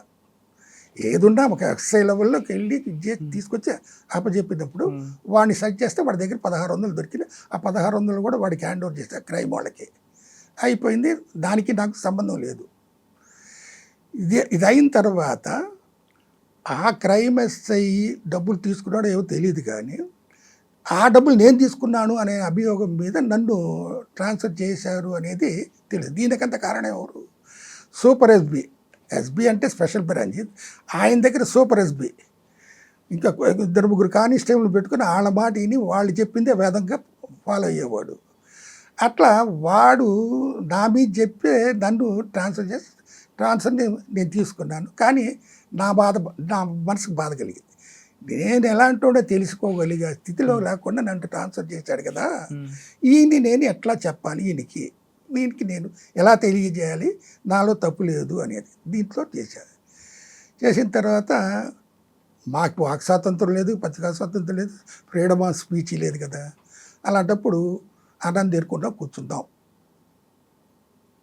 ఆయన తెలుసుకునేంత వరకు అని ఎప్పుడైతే కంట్రోల్ రూమ్ వేశాడో కంట్రోల్ రూమ్లో రిపోర్ట్ చేసి ఇంటి దగ్గర కూర్చున్నా. ఇంట్లో 3 రోజులు 2 రోజులు తినకుండా ఊరుకుంటారు. 4వ రోజు నుంచి భార్య వీళ్ళు ఊరుకోరు కదా, ఎందుకు తినరు ఏంటి, నా మనసు బాగాలేదు నేను తినను అని. ఇది పబ్లిక్ ప్రెస్కి తెలిసింది. వాళ్ళు వచ్చి అడిగినప్పుడు మాకు మాట్లాడే హక్కు లేదు, చెప్పుకునే హక్కు లేదు, ఏమీ లేదయ్యా, నా మనసు బాధపడ్డది, నేను అన్నం తినటం మానేశాను, ఇది వాస్తవం, నేను ఎవరి మీద అభియోగం చేయట్లేదు అని అన్నా. సార్ మీరు కాకపోతే మీ వైఫ్తో అన్నా చెప్పించండి సార్ అంటే ఒప్పుకోదు, చట్టం ఒప్పుకోదు, నేను ఆవిడ్ని కూడా మాట్లాడినేవాను. అది ఏంటంటే ఎప్పుడైతే ఈ ప్రెస్ ఇదంతా రాస్తే మా బ్యాచ్ వాళ్ళు రాజు రామయ్య వాళ్ళు ఉంటే వాళ్ళతో ప్రెస్ వాళ్ళు స్టాప్ చేయించాడు వ్యాస్ గారు, లోకల్ ప్రెస్లో రాకుండా చేశాడు. ఆంధ్రజ్యోతి అప్పుడు హైదరాబాద్ నుంచి పేపర్లు వచ్చాయి ప్రింట్ అయ్యి, దాంట్లో ఎమ్మెల్యే గారు ఎస్ఐ ఆత్మగౌరవం కోసం నిరాహార దీక్ష అని హెడ్డింగ్ పెట్టి పోస్టింగ్ చేశాడు. ఇది పబ్లిక్లో ఇదయింది. నేను తింటాం మానేసి కూర్చున్నా ఇంట్లో. హంగర్ స్ట్రైక్ నేను ఎట్లా చేశాను, దానికి ఒక ఆలోచన నాకెట్లా వచ్చింది. మీరు హంగర్ స్ట్రైక్ చేశారు విషయం ఎస్పీ గారికి వెళ్ళింది, దాస్ గారి నోటీస్కి. ఆయన ఏమన్నాడు? సస్పెండ్ చేస్తాను, ఇది చేస్తానని అంటే ఈడెందుకు చేస్తున్నాడని, you are transferred from Vijayawada urban city, you go and report to the DIG range అని నాకు ఒక కాగితం ఇచ్చాడు. అది ఇచ్చిన తర్వాత వాళ్ళు నన్ను సస్పెండ్ చేయాలి అని అనుకున్నారు. సస్పెండ్ చేయాలనుకున్నప్పుడు సార్ మీరు రిలీవ్ చేసేసి ట్రాన్స్ఫర్ చేసిన తర్వాత సస్పెండ్ చేసే హక్కు మీకు లేదు అని సీసీలు లీగల్ వీళ్ళు చెప్తారు కదా, అందుకని నన్ను సస్పెండ్ చేయలేకపోయారు. నేను సిక్ రిపోర్ట్ చేసి సెలవులో ఉన్నా కదా, మళ్ళీ నాకు ఒక మెమో ఇచ్చి గవర్నమెంట్ సూపరింటెండెంట్ హాస్పిటల్ దగ్గర నువ్వు వెళ్ళి రిపోర్ట్ చేసి ఇది చేయమని అన్నాడు. వెళ్ళి చేశాను, తిట్టలేదు. ఆయన అడ్మిట్ చేశాడు, సెలైన్ ఇవ్వటం మొదలుపెట్టాడు. ఇది మా ఫాదర్కి తెలిసింది. మా ఫాదర్ వచ్చి ఎందుకు చేసావురా అదంటే తాగిద్ది అంటే చెప్పి సరే రైట్ నువ్వు చేయి, నేను వెళ్ళి డిఐజీతో మాట్లాడొస్తానని డిఐజీ గారు, డిఐజీ గారు రాములు గారు ఆయన ఇది చేసిన తర్వాత ఈ వాడేం పబ్లిసిటీ చేయలేదు కదా, ఆయన అతని మనసు మటుకు చేశాడు కాబట్టి వినిపించుకోమనండి, ట్రాన్స్ఫర్ చేశాడు కదా నా దగ్గరికి వచ్చి రిపోర్ట్ చేయండి అని ఆయన ఇది ఇచ్చినప్పుడు అప్పుడు మా విరమించుకున్నాం. మీరు హంగర్ స్ట్రైక్ చేయడం అనేది ఫస్ట్ టైం కాదు, అంతకుముందు కూడా చేసినట్టున్నారు కదా? లేదు, ఫస్ట్ టైం చేసింది వ్యాస గారి మీద. తర్వాత రెండోసారి ఈ రంగ యాజిటేషన్లో వాళ్ళని ఎప్పుడైతే నేను కులపిచ్చి పార్టీ పిచ్చి తీసుకొచ్చి నాకు బాధ కలిగింది. అప్పుడు చేశారు. అప్పుడు పొలిటీషియన్స్ మీద చేసి హంగర్ స్ట్రైక్. ఎందుకు చేశా? అప్పుడు ఎస్పీ గారు, ఇంటెలిజెన్స్ వాళ్ళు అందరూ వచ్చి ఎంక్వైరీ చేసుకొని వెళ్ళారు నేను చేసింది ఏంటి, ఎవరి కోసం చేశాను అనేది. డిపార్ట్మెంటల్గా ఐఆర్ ఆఫీసర్ అందరూ ఎప్రిషియేట్ చేసిన వాళ్ళే. ఇప్పుడు టీడీపీ పార్టీ వాళ్ళు నా మీద నిందేసి నన్ను అబ్యూజ్ చేస్తే నేను కంప్లైంట్ ఇచ్చి కేసు కట్టా. కేసు కట్టించి నాకు నేను when I'm complaint I have no right to investigate my case. అంటే అప్పుడు రెండోసారి చేశారు? అది అప్పుడు రెండోసారి చేశా. ఎక్కడ? విజయవాడలోనే? విజయవాడ కదా, చల్లపల్లిలో చేశా. మూడోసారి అనపర్తిలో వెళ్ళండి, ఈస్ట్ గోదావరి. అది అదొక హిస్టరీ లేండి. అది చెప్పండి. అది ఇప్పుడు ఈ చల్లపల్లిలో ఇది జరిగిన దాంట్లో ఎప్పుడైతే చేస్తారో అక్కడ లోకల్గా పీపుల్ అందరూ టీడీపీలోనే కాపు కమ్యూనిటీ వాళ్ళు మీ ప్రాణాలు రక్షిస్తే మీరు ఆయన్ని ఈ విధంగా అంటారా, మీరు వెళ్ళి చెప్పకపోతే ఇంకొక యాజిటేషన్ వస్తుంది అని మా వాళ్ళు బెదిరించారు. వాళ్ళు వచ్చి క్షమాపణ చెప్పారు. క్షమాపణ చెప్పి తప్పైపోయింది సార్ అదే. అప్పుడు ఎంపీ గారు, ఆయన పేరు ఏదో ఉంది, ఆయన వచ్చి నన్ను అప్రిషియేట్ చేసి దీనికి ఇంకో రీజన్ చెప్పంటారా, రజాకార్ మూమెంట్లో మా ఫాదరు చల్లపల్లి ఏరియాలో బ్రహ్మాజీ గారు అని ఉంటారు, ఆయనతో పాటు ఉండి రజాకారులు రక్షించినట్టుగా ఆయన కొడుకుగా నేను ఎస్ఐగా ఉండి ఈ యాజిటేషన్లో ప్రజల్ని కాపాడనే ఇది నాకు సంతోషం వచ్చింది. వచ్చి నన్ను అప్రిషియేట్ చేసిన వాళ్ళు ఉన్నారు. ఈ పార్టీ పిచ్చ కుల పిచ్చ చూపించుకున్నా అంటే అవి చూపించుకుంటే అసలు నేను ఎందుకు అడ్డం పడాలి? అక్కడ వేరే పోలీసులు అడ్డం పడకుండా ఉన్నప్పుడు నా మీద ఎంత నమ్మకం లేకపోతే గౌతమ్ కుమార్ గారు నన్ను చెప్పి సార్. మూడోది అనపర్తి చెప్పండి. అనపర్తిలో సార్ ఓ 2 మేజర్ ఇన్సిడెంట్ జరిగినాయి. ఒక మర్డర్ కేసులో 2 క్రిమినల్స్ పెరోల్ మీద వచ్చారు. ఆ పెరోల్ మీద వచ్చిన తర్వాత ఆ మర్డర్ కేసుకు సంబంధించిన ఒక కపుల్ ఉన్నారు. ఆ కపుల్ని థ్రెట్ చేసి ఈ వచ్చిన అతని పేరు భాస్కర్ రెడ్డి. ఆ పెరోల్ కూడా మేము శాంక్షన్ చేయలేదు. ఆ పెరోల్ వాళ్ళు పెట్టుకుంటారు, మేము కోర్టు ఇస్తుంది, మీకు సంబంధం మా రికమెండేషన్ అడుగుతారు, మేమేమో ఇవ్వను, వద్దు వస్తే ఇది అవుద్దని మేము రిజెక్ట్ చేస్తాం. అంటే రిపోర్ట్ అగ్నెస్ట్గా రాస్తాం. రాసినా కానీ ఆయన పెరోల్ మీద వచ్చాడు. ఈ ఉద్ర దంపతులు వాళ్ళని బెదిరించాడు. బెదిరిస్తే వాళ్ళు పురుగుల మందు దాగి చచ్చిపోయారు. అయ్యో. పురుగుల మందు చచ్చిపోతే ఆ చచ్చిపోయిన కేసు గురించి ముందు వెళ్ళేది మేమే. వెళ్తే యాక్చువల్గా it is a suicide, not any murder.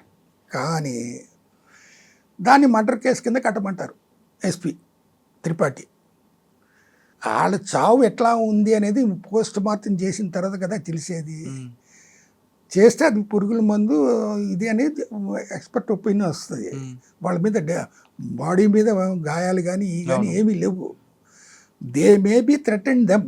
అంటే 302 కట్టుకుని 306 కట్టవచ్చు కదండి? కాదు, 306 కూడా కాదు, ముందు 174 కట్టాలి. ఫస్ట్ 174 306 కాల్కులేట్ చేసుకోవచ్చు. 306 ఈ కట్టుకొని 302 కాకుండా 306 అబర్ట్మెంట్ టు కమిట్ సూసైడ్. వాడి బెదిరింపులకి భయపడి సూసైడ్ చేసుకున్నాం అని వాళ్ళ సూసైడ్ నోట్ కూడా ఉంది దాంట్లో. మరి ఇంకా ఉన్నా అది అంటే హయ్యర్ అఫీషియల్కి ఎవరు ఏం చెప్పగలరు? ఎవరో వేరే వాళ్ళు చెప్తే దాన్ని నిజమని నమ్ముతారు. కానీ ఇది చేసినప్పుడు అప్పుడు ఇన్స్పెక్టర్గా నేను I will not investigate this case when you demanded me to register 302. ఆయన ఏమన్నారు? డిఎస్పీ తోటి ఇన్వెస్టిగేషన్ చేయించుకున్నాడు. నేను చేయను అని అనుకున్నప్పుడు చేయలేదు. నా సర్వీసులో ఇట్లా విజయవాడలో కూడా ఒక కేసు అనపర్తి చెప్పండి. జరిగినప్పుడు నేను చేయలేదు, వేరే డిఎస్పీ తోటి ఇన్వెస్టిగేషన్ చేసుకున్నారు, అది అయిపోయింది. ఆ కేసులో నా మీద ఎస్పీ డిఫర్ అయ్యాడు, అదైంది. ఇంకో కేసు ఏంటంటే బలభద్రపురంలో ఒక క్రిమినల్ని ఆ ఊరు తిరణాల్లో పట్టుకొని వాడిని లారీ ఎక్కించి చంపేశారు. But created as N accident. Accident case చేసి చెప్పినప్పుడు ఆ రిపోర్ట్ వచ్చేటప్పటికి నేను సీఎం బందోబస్తుకు డ్యూటీలోకి వెళ్తున్నాను. ఆ కేసు కూడా నేను ఇన్వెస్టిగేట్ చేయలే. అది రామచంద్రాపురం ఎస్ఐ ఇన్వెస్టిగేషన్ చేశాడు. ఎవిడెన్స్ గ్యాదర్ చేస్తే అది మర్డర్ అని తెలిసింది. ఈ 2 కేసులు నాకు సంబంధం లేకుండా నన్ను మిస్అండర్స్టాండ్ చేసుకొని ఆయన, దానికి కారణం ఏంటంటే ఒకసారి ఓపెన్గా క్రైమ్ మీటింగులో సుపీరియర్ ఆఫీసర్స్ కసురుకుంటారుగా, తిడతారుగా, అది చేసేటప్పుడు నేను ఎదురు తిరిగా. మీరు అనుకున్నట్టుగా ఇక్కడికి వచ్చి అప్పాబాబు ఉద్యోగం చేయట్లేదు సార్, హానెస్ట్గానే చేస్తున్నాను. This is first time I came to east Godavari Anaparthi. దీనికంటే ముందు మారేడుమిల్లిలో చేశాను. నేను ఈ జిల్లా ఆఫీసర్ని కాదు అని చెప్పి ఆయనతోటి ఓపెన్, అంతమందిలో ఆయన ఇది ఇచ్చేసరికి ఈ మే ఫెల్ట్ స్ట్రైక్. దాన్ని మనసులో పెట్టుకొని లేనిపోయి నేను ఇది చేసి నా మీద రిపోర్ట్ రాసి సస్పెండ్ చేశాడు. సస్పెండ్ చేస్తే అవుతాం, మళ్ళీ వస్తుంది. దానికి అది attitude of the superiors mentality ఏంటారంటే వాడిని ఎదిరియకూడదు, వాడి మాటకి ఎదురు చెప్పకూడదు అన్నప్పుడు తప్పు చేయని దానికి ఏ ఇది లేని దానికి మేము ఎందుకు కూరుకోవాలి? ఎందుకు?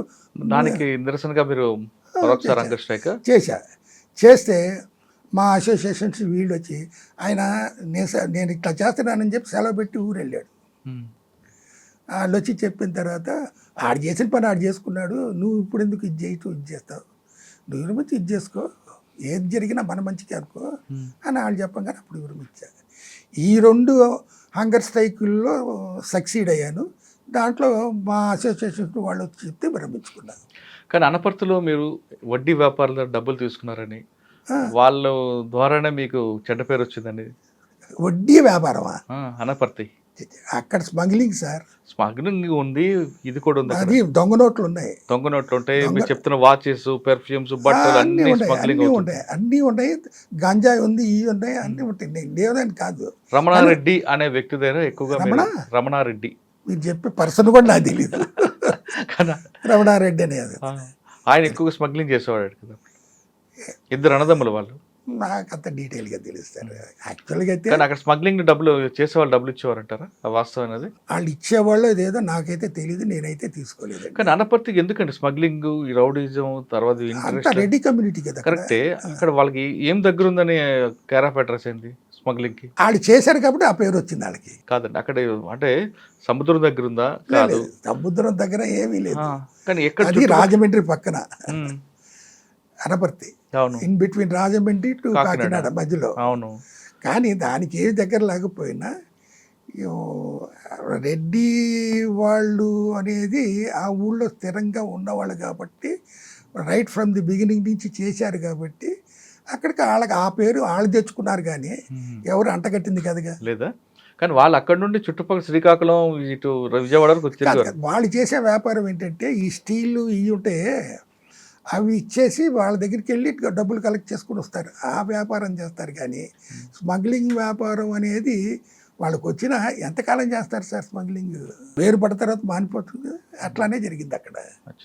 ఈ రమణారెడ్డి మీరు అన్నోళ్ళు ఎవరు కూడా నాకు తెలియదు. సరే, అనపర్తి తర్వాత ఎక్కడికి వచ్చారు? అనపర్తి తర్వాత నేను డీసీఆర్బీకి వచ్చాను. సస్పెండ్ చేసిన తర్వాత మాకు లైమ్ లైట్ ఏరియాస్ ఏదిగా నాన్ ఫోకల్ వేస్తారు కదా, వేసారు. 2 years అవ్వగానే నా వర్క్ని మెచ్చుకున్న తర్వాత మళ్ళీ ఫోకల్ వేయమన్నారు, వచ్చాను, చేశాను. ఎక్కడ? అవినిగడ్డ చేశాను, తర్వాత మండపేట చేశాను, ఇది చేశాను సార్. కాకపోతే మా దౌర్భాగ్యం ఏంటంటే ఇప్పుడు 6 years దాటిన తర్వాత 10 years లోపల ప్రమోషన్ ఇస్తున్నారు. మేము 15 సంవత్సరాలు 13 సంవత్సరాలు చేసిన దాకా మాకు ప్రమోషన్ రాలేదు అని అంటే, ఈ సిస్టంలో కూడా చాలా రేంజ్ వైడ్ ప్రమోషన్స్ అని ఇవన్నీ స్టాగ్నేట్ అయ్యి ఎప్పుడు వచ్చిందా డిఎస్పీగా ప్రమోషన్ మీకు? 2005లో వచ్చింది. 1.5 year నేను చేసింది డిఎస్పీగా. అయ్యో, అట్లా అంటే డిఎస్పీకి వచ్చిన తర్వాత సిఐడికి వచ్చారా? సిఐడిలో రిటైర్ అయ్యారు. రిటైర్ అయ్యి సార్ మీరు ఎక్కువ కాలం మండపేట, అవనగడ్డ కనిపిస్తుంది కదా, అక్కడ మీకు బాగా గుర్తుండిన కేసు ఉందా? ఎక్కడ చేసినా గుర్తింపే సార్. ఇప్పుడు మారేడుమిల్లో చేశా, మీకు పేపర్ స్టేట్మెంట్లు అవి కూడా చూపించాడు కదా. మారేడుమిల్లో ట్రైబల్స్ని నాన్ ట్రైబల్ వాళ్ళు మ్యారేజ్ చేసుకుంటే నాన్ ట్రైబల్ వాళ్ళు ట్రైబల్ అయిపోతారంట. అదొక జీవో తెచ్చారు కొత్తగా. ఇప్పుడు చెన్నారెడ్డి గారు ట్రైబల్స్ని కూడా సారా కాసుకొని తాగమన్నాడు, కానీ వాళ్ళు కాసుకోవటం తాగటం తెలీదు. వాళ్ళకి తెలిసింది ప్రకృతి సిద్ధమైన జీలిక్కళ్ళు ఒకటే. కానీ ఎప్పుడైతే సారా చట్టపరం చేసో ఈ సారా షాపులు కూడా ఏజెన్సీ ఏరియాలోకి వెళ్ళినప్పుడు వాళ్ళు జీలిక్కళ్ళు మానేసి ఈ సారా తాగటం మొదలుపెట్టారు. ఈ సారా తాగటం మొదలుపెట్టిన తర్వాత ఇన్ఫర్మేషన్ సీజ్ వస్తేనే నక్సలైట్లు వాళ్ళని బెదిరించినా ఎవరు బెదిరించినా ఆగదుగా. మీకు ఎప్పుడైనా ఎదురుపడలేదా? వాళ్ళతో కలుద్దామని మాట్లాడదామన్నా కానీ నాకు ఎదురుపడలే. ఎవరితో? నక్సలైట్. ఎందుకనంటే వాళ్ళు చేసేది ఆయుధం పట్టుకొని ఎంతకాలం పోరాడగలరు? వాళ్ళు పోరాడగలుగుతారు. ఎలక్షన్స్లో ఉంచామనండి, పార్టీని పెట్టుకున్నామండి, గెలవమనండి. వాళ్ళ ప్రాణాలు పోగొట్టుకుంటున్నారు, మా ప్రాణాలు తీస్తున్నారు కదా. ఇప్పుడు నక్సలైట్లు అనేవాళ్ళు అంత దుర్మార్గులు ఏం కాదు. వాళ్ళకి కూడా వీడి బ్యాక్గ్రౌండ్ ఏంటి, ఏ ఆఫీసర్ బ్యాక్గ్రౌండ్ ఏంటి అని తెలుసుకుంటారు. ఇప్పుడు నేను హంగర్ స్ట్రైక్ చేసిన సంగతి వాళ్ళకి తెలియదా? మీ దగ్గర రాలేదు? నా దగ్గర రాలేదు సార్, నిజంగా రాలే. నేను అసలు ఒక్కడగా నా ఫిజికల్ ఫిట్నెస్ కోసం నేను 5 మైళ్ళు 7 మైళ్ళు పరిగెత్తేవాడిని. ఏజెన్సీలో కూడా పరిగెత్తా. సస్తే ఒకసారి సస్తావు సార్, 100 సార్లు చావంగా అని చావుకు భయపడినప్పుడు నాకేంటి ఇది, ఒక్కడనే నా జీప్ డ్రైవరు నేను తిరిగేవాళ్ళం. ఫోర్స్ గీర్సు వెనకాల ఒక ఇది ఇంకో జీపు మేము పెట్టుకుని తిరగలే. అక్కడికి నక్సలైట్ పనిచేస్తారండి 1 year, కరెక్ట్గా 1 year చేశా. అది నేను అజ్ఞాతవాసం కింద పెడతా. అక్కడ చేసినప్పుడు నాకు అనిపించింది, భారతంలోనూ రామాయణంలో మహారాజులే అరణ్యవాసం చేశారు అనుకున్నప్పుడు, నేను ఇప్పుడు చేసినప్పుడు ఇప్పుడున్నంత ఫెసిలిటీస్ లేకుండా వాళ్ళు ఎట్లా చేశారు అని కూడా అనుకున్నా నేను. అప్పుడు అక్కడ వెళ్ళడమే పెద్ద కష్టం కదండి. వెళ్ళడమే కష్టం అంటే ఇప్పుడు రోడ్లు భద్రాచలం వెళ్ళే రోడ్డు ఉంది కదా, రాజమండ్రి టు పక్కనే మారేడుమిల్లి, కాబట్టి ఇది చేసుకొని వెళ్ళగలిగేవాళ్ళు. ఇట్లా చాలా ఉన్నాయి సార్. కాకపోతే ఏంటంటే మీరు ఒకేసారిగా అన్నీ రికార్డ్ చేయలేరు, చేయలేరు. మీకు చెప్పాలనుకుంటే ఇక చాలా ఉన్నాయి, చేయగలను. కాకపోతే ఏంటంటే ముందు మీతో ఇంటరాక్ట్ అవుదాం కదా అని నేను వచ్చాను. మీరే కొత్త రికార్డ్ చేసుకున్నారు, చేసుకోండి. ఇంకా నేను మీకు చెప్తాను, వస్తా హైదరాబాద్ వచ్చి చేసిన. ఇప్పుడు మీరు రిటైర్ అయిపోయారు కదా, రిటైర్ అయిన తర్వాత ఏం చేస్తున్నారు? నేను రిటైర్ అయినప్పటికీ నాకు పెన్షన్ రాలే. కారణం ఏంటి, నా పర్సనల్ ఫైల్లో ఇంక్రిమెంట్లు, సెలక్షన్ గ్రేడ్ ఇంక్రిమెంట్లు ఇవన్నీ పడలా. ఇవన్నీ ఎవరు చేయాలి? స్టాఫ్, టెలికల్ స్టాఫ్ చేయాలి. వాళ్ళు చేయటంలే. వాళ్ళ ఉద్యోగం ఎట్లా ఉందంటే, ఎవడి పని ఆడు చేస్తే ఇవన్నీ అప్డేట్గా ఉంటాయి కదా. వాళ్ళు డిస్టిక్ ఎస్పీ గారిని వాళ్ళని వాళ్ళ దృక్కులో పడి పని కొట్టి ఆయన పనులు చేసి పెడుతుంటే వాళ్ళు ఆయనతో చేసుకుంటే ఇవన్నీ మర్చిపోయారు. కాబట్టి మా పర్సనల్ ఫైల్స్ అప్డేట్ లేవు. జస్ట్ 1 month నేను బిఫోర్ అవుతాను నాకు నోటీస్ ఇచ్చారు. ఏది, రిటైర్మెంట్ నోటీసు. కానీ 6 months ముందు ఇవ్వాలి. 1 month బిఫోర్ ఇచ్చి రిటైర్ అవుతున్నావు అని చెప్పి రిటైర్మెంట్ డేట్ తోటి ఆ నెలలో ఎవరో రిటైర్ అవుతారో ఒక లిస్ట్ వేసి సిఐడి డీజీ ఇచ్చాడు, తీసుకున్నాడు. అప్పుడు నేను ఒక లెటర్ పెట్టి నా సెలక్షన్ గ్రేడ్ ఇంక్రిమెంటు, ఈ ఇంక్రిమెంట్లు అవన్నీ రాలేదు, అప్డేట్ చేయండి, రిటైర్ అయిన తర్వాత పెన్షన్ రావాలి కదా అని పెడితే, దానికోసం 7 సంవత్సరాలు నాకు పెన్షన్ రాకుండా నా ఫైలు ఏలూరు రేంజ్ సిఐడి తిరిగింది. అవన్నీ అప్డేట్ చేసిన తర్వాత డ్రాయింగ్ విత్ అదే దాన్ని ఏమంటారంటే డ్రా పర్టికులర్స్, ఎక్కడెక్కడ పనిచేశానో ఆ డ్రా పర్టికులర్స్ అడుగుతారు వీళ్ళు. ఇవన్నీ చేసేది. అవన్నీ చేయటానికి 12 సంవత్సరాలు బట్టి చేసిన తర్వాత నా పెన్షన్ ఎప్పుడు వచ్చింది? నేను 2006లో రిటైర్ అయితే 2018లో నా పెన్షన్ వచ్చింది. 2006 అంటే 2006 నుంచి 2018 వరకు ఇదే తతంగం. మొత్తం బ్యాలెన్స్ ఎంత ఇచ్చారా? ఇచ్చారు. ఒకసారిగా వచ్చింది నాకు. అప్పుడు అంటే తిరగడం అయింది, డిలే అయింది. మరి నేను బతకాలి కాబట్టి నేను విజిలెన్స్ ఆఫీసర్గా ముత్తూట్ ఫైనాన్స్ కంపెనీలో చేశాను. ఆ company Vijayawada region up to Tirupati చేశాను. ఇప్పుడు ఇదెందుకు రానంటే మా కాలంలో ఈ కంపెనీలు ఏమీ లేవు కాబట్టి మేము పోలీస్ రికవరీ చేసుకోవాలంటే ఈ బులియన్ మార్కెట్ మర్చెంట్స్ అసోసియేషన్ వాళ్ళతో పోట్లాడి వాడు 10 కాసులు చెప్తే ఆడు 5 కాసులు ఇస్తాడు. ఇట్లా అదొక పెద్ద తతంగం. మా కాలంలో ఆ బాధలు పడ్డాం, రికవరీ చేసాం, పెట్టాం, అయిపోయింది. ఇప్పుడు ఈ ఫైనాన్స్ కంపెనీస్ వచ్చినప్పుడు దొంగతనం చేసినోడు ఆ బంగారం తీసుకొచ్చి బ్యాంకులో పెట్టుకొని గ్రామ్ ప్రకారంగా ఏ రోజు ధర ఉంటే అంత డబ్బులు వాడు ఇచ్చి తీసుకొని వెళ్ళిపోతే వాడు అనుభవిస్తున్నాడు, వాడు ఎంజాయ్ చేస్తున్నాడు. వాడు పట్టుకోగానే తీసుకొచ్చి పోలీసు వాళ్ళు రికవర్ చేసుకెళ్తారు. ఇక్కడ ఒక మిస్అండర్స్టాండింగ్ ఏంటంటే ఈ బంగారం తీసుకెళ్ళిపోయినా వీళ్ళకి ఇన్సూరెన్స్ వస్తుందేమో అని అనుకుంటారు పబ్లిక్, పోలీసు. కానీ ఇన్సూరెన్స్ రాదు.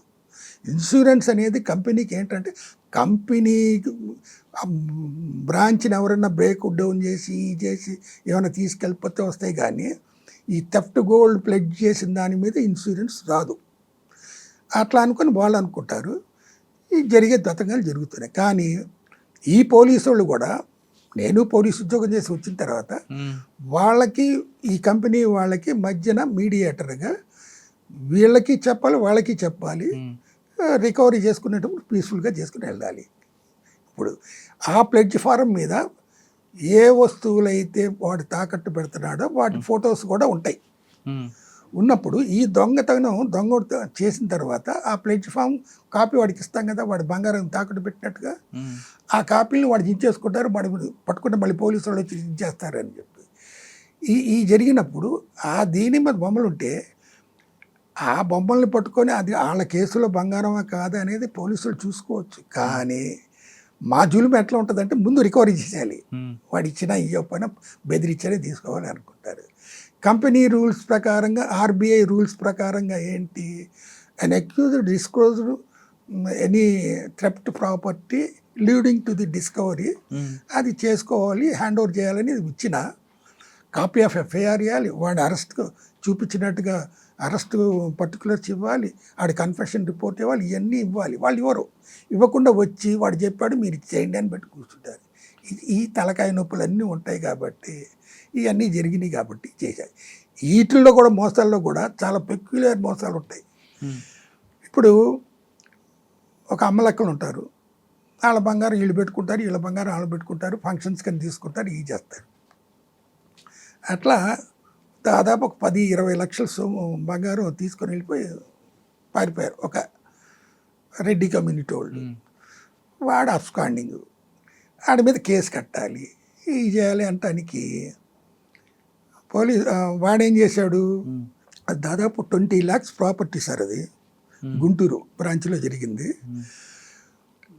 ఈ పోలీసు వాళ్ళు రికవరీ చేయటానికి అని చెప్పి ఏం చేశారు, ఆడవాళ్ళు ఇచ్చిన బంగారానికి వాళ్ళకి ఏముందో గుర్తుంటాయి, వాళ్ళతో ఇప్పారు, మగవాళ్ళతో రిపోర్ట్ ఇప్పించాడు. ఎక్కడ మా ఫ్రెండ్ వాడు అడిగాడు, ఏదో ఫంక్షన్కి నేను కారులో తీసుకొచ్చి పలానా చోట ఇచ్చాను, మళ్ళీ తిరిగి ఇవ్వలేదు అని చెప్పి ఒక్క ఎఫ్ఐఆర్ కట్టించి ఆ ఎఫ్ఐఆర్ని బేస్ చేసుకొని మా బ్రాంచ్కి వచ్చారు. వచ్చి ఈ చేసినప్పుడు వాడు పెట్టిన మాట వాస్తవం, కానీ ఆ బంగారం అనేది ఏది చెప్పరాళ్ళు. ఈ చేసినప్పుడు నేను అడ్వకేటు వీళ్ళు అడ్డంబడి ఆపాం. చేస్తే వాళ్ళు వెళ్ళిపోయారు, సీజ్ చేయలేదు, మేము ఇచ్చాం, కోర్టుకి వెళ్ళాం, స్టే తెచ్చుకున్నాం, అదే అయింది. కానీ అల్టిమేట్గా కోర్టు ఏం డైరెక్షన్ ఇచ్చింది, కంప్లైంట్తో ఐడెంటిఫై చేసి which of the articles identified they must be keep in your custody till court disposal అని ఇచ్చాడు. అట్లా చేస్తే ఆ మగోడు వచ్చి ఐడెంటిఫై చేయగలిగింది 1-2 ఇన్స్ట్రుమెంట్, కానీ పెట్టింది 20 లక్షల ప్రాపర్టీది. బలం ఉందని మేము అడ్డం పడకపోతే ఆ 20 లక్షలు పోతే కంపెనీకి లాస్ కదా. సార్ ఇప్పుడు ముత్తూట్ ఫైనాన్స్ విషయంకి వద్దామండి. ఉమ్, 2 విషయాలు కనిపిస్తుంటాయి. సాధారణంగా నేను వచ్చి పెట్టాను అనుకోండి, ఉమ్, లేదా ఏ అనే వ్యక్తి వచ్చి పెట్టాడు బంగారం, అది ఆయనదా కాదా అనేది ఎలాగ ఏ ఫైనాన్స్ కంపెనీ ఐడెంటిఫై చేయాలి ఒకటి. ఉమ్. ఒకవేళ ఆయన స్నాచింగ్ చేసి తీసుకొచ్చాను, సగం ముక్క నా దగ్గర ఉండి సగం ముక్క విక్టిమ్ దగ్గర ఉందనుకోండి, అది తీసుకొచ్చి మీ దగ్గర పెడితే మీకు అనుమానం రావచ్చు, దీనికి చైన్ భాగం సగం లేదు కాబట్టి దొంగతనం చేసి ఉండొచ్చు అనేది. కానీ నేను ఒక అఫీషియల్గా ఒక మంచి సూటు బూట్ వేసుకొచ్చి ఒక కంటెంట్ బంగారం తీసుకొచ్చి ఒక బాక్స్ నిండా లేదా ఏదో గోల్డ్లో కడియమో చేదో ఒకటి తీసుకొచ్చి నా అవసరం కోసం పెడతానని నా ఆధార్ కార్డు ఇచ్చి పెడతా. అందులో మీ తప్పే ఉంటుంది? ఉండదు. రైట్, మీరు నాకు అవసరం కాబట్టి గ్రాముకి ఇంత అని ఇస్తారు. నేను దొంగతనం చేశాను, తర్వాత ఒక 1 మంత్ పోలీసులు వచ్చి నన్ను తీసుకొచ్చి చూపించి ఈయన పెట్టాడు కదా, ఎస్ పెట్టాడు, ఇగో రిసీట్ ఇది, ఆ బంగారం వాళ్ళది మాకు ఇవ్వండి అని వాళ్ళు అడుగుతారు ఫోర్స్ఫుల్గా. అక్కడ ఎందులో ఎంత న్యాయం ఉందంటారు? కరెక్ట్ పాయింట్ అడిగారు కదా. ఇప్పుడు పబ్లిక్ తీసుకొచ్చి పెట్టేదానికి ఓనర్షిప్ అనేది ఎవరు అడగరు. అతను తీసుకొచ్చి పెట్టాడు, మీరు ఇచ్చారు. ఆయన ప్రూఫ్, ఐడెంటిటీ ప్రూఫ్ గురించి ఆయన ఆధార్ కార్డు ఇవి తీసుకుంటాము, పెడతాము, డబ్బులు ఇస్తున్నాం, పోతున్నారు, తర్వాత వాడి థెఫ్ట్ గోల్డ్ అని చెప్పి వస్తుంది, ఇది చేస్తున్నాం కదా. ఈ ప్రొసీజర్లో ఇంకా కొత్త అడాప్షన్ ఏంటంటే అసలు దొంగతనం చేసి తీసుకొచ్చి వాడెళ్లకుండా ఇంకో పర్సన్ తోటి పెట్టిస్తున్నారు. అవును, పెట్టించినప్పుడు వాడికి తెలిసినా తెలియకపోయినా ఈ బంగారం తీసుకొచ్చి వాడు పెట్టినందుకు వాడికి కమిషన్ ఇస్తున్నాడు కొంత. కరెక్ట్. మా ప్రాబ్లమ్ సొల్యూషన్ ఆ సొల్యూషన్ ఏంటంటే వాడు whoever is knowingly or unknowingly helped to the accused for disposal of property is also liable. కాదండి, నాకు క్వశ్చన్ అది కాదు. నేను ఏ అని వ్యక్తి మీ దగ్గరకు వచ్చాడండి, మీరు నా ఆధార్ కార్డు చూపిస్తా, నా గోల్డ్ ఇది నాకు అవసరం ఉందంటాను, మీ గ్రామ్ ఆ రోజు ఎంత ఉందో మీరు ఇస్తారు, ఇంత ఇంట్రెస్ట్ అని కడతారు, నా ఆధార్ కార్డు తీసుకుంటారు, పాన్ కార్డు కూడా తీసుకుంటారు. 1 మంత్ తర్వాత వీడు దొంగ, వీడు తీసుకొచ్చి పెట్టాడు, ఇంట్లో పోయింది, ఎఫ్ఐఆర్ కాపీ ఇది అని చూపిస్తారు. మీరు ఇవ్వాలా వద్దా? ఇవ్వాలి.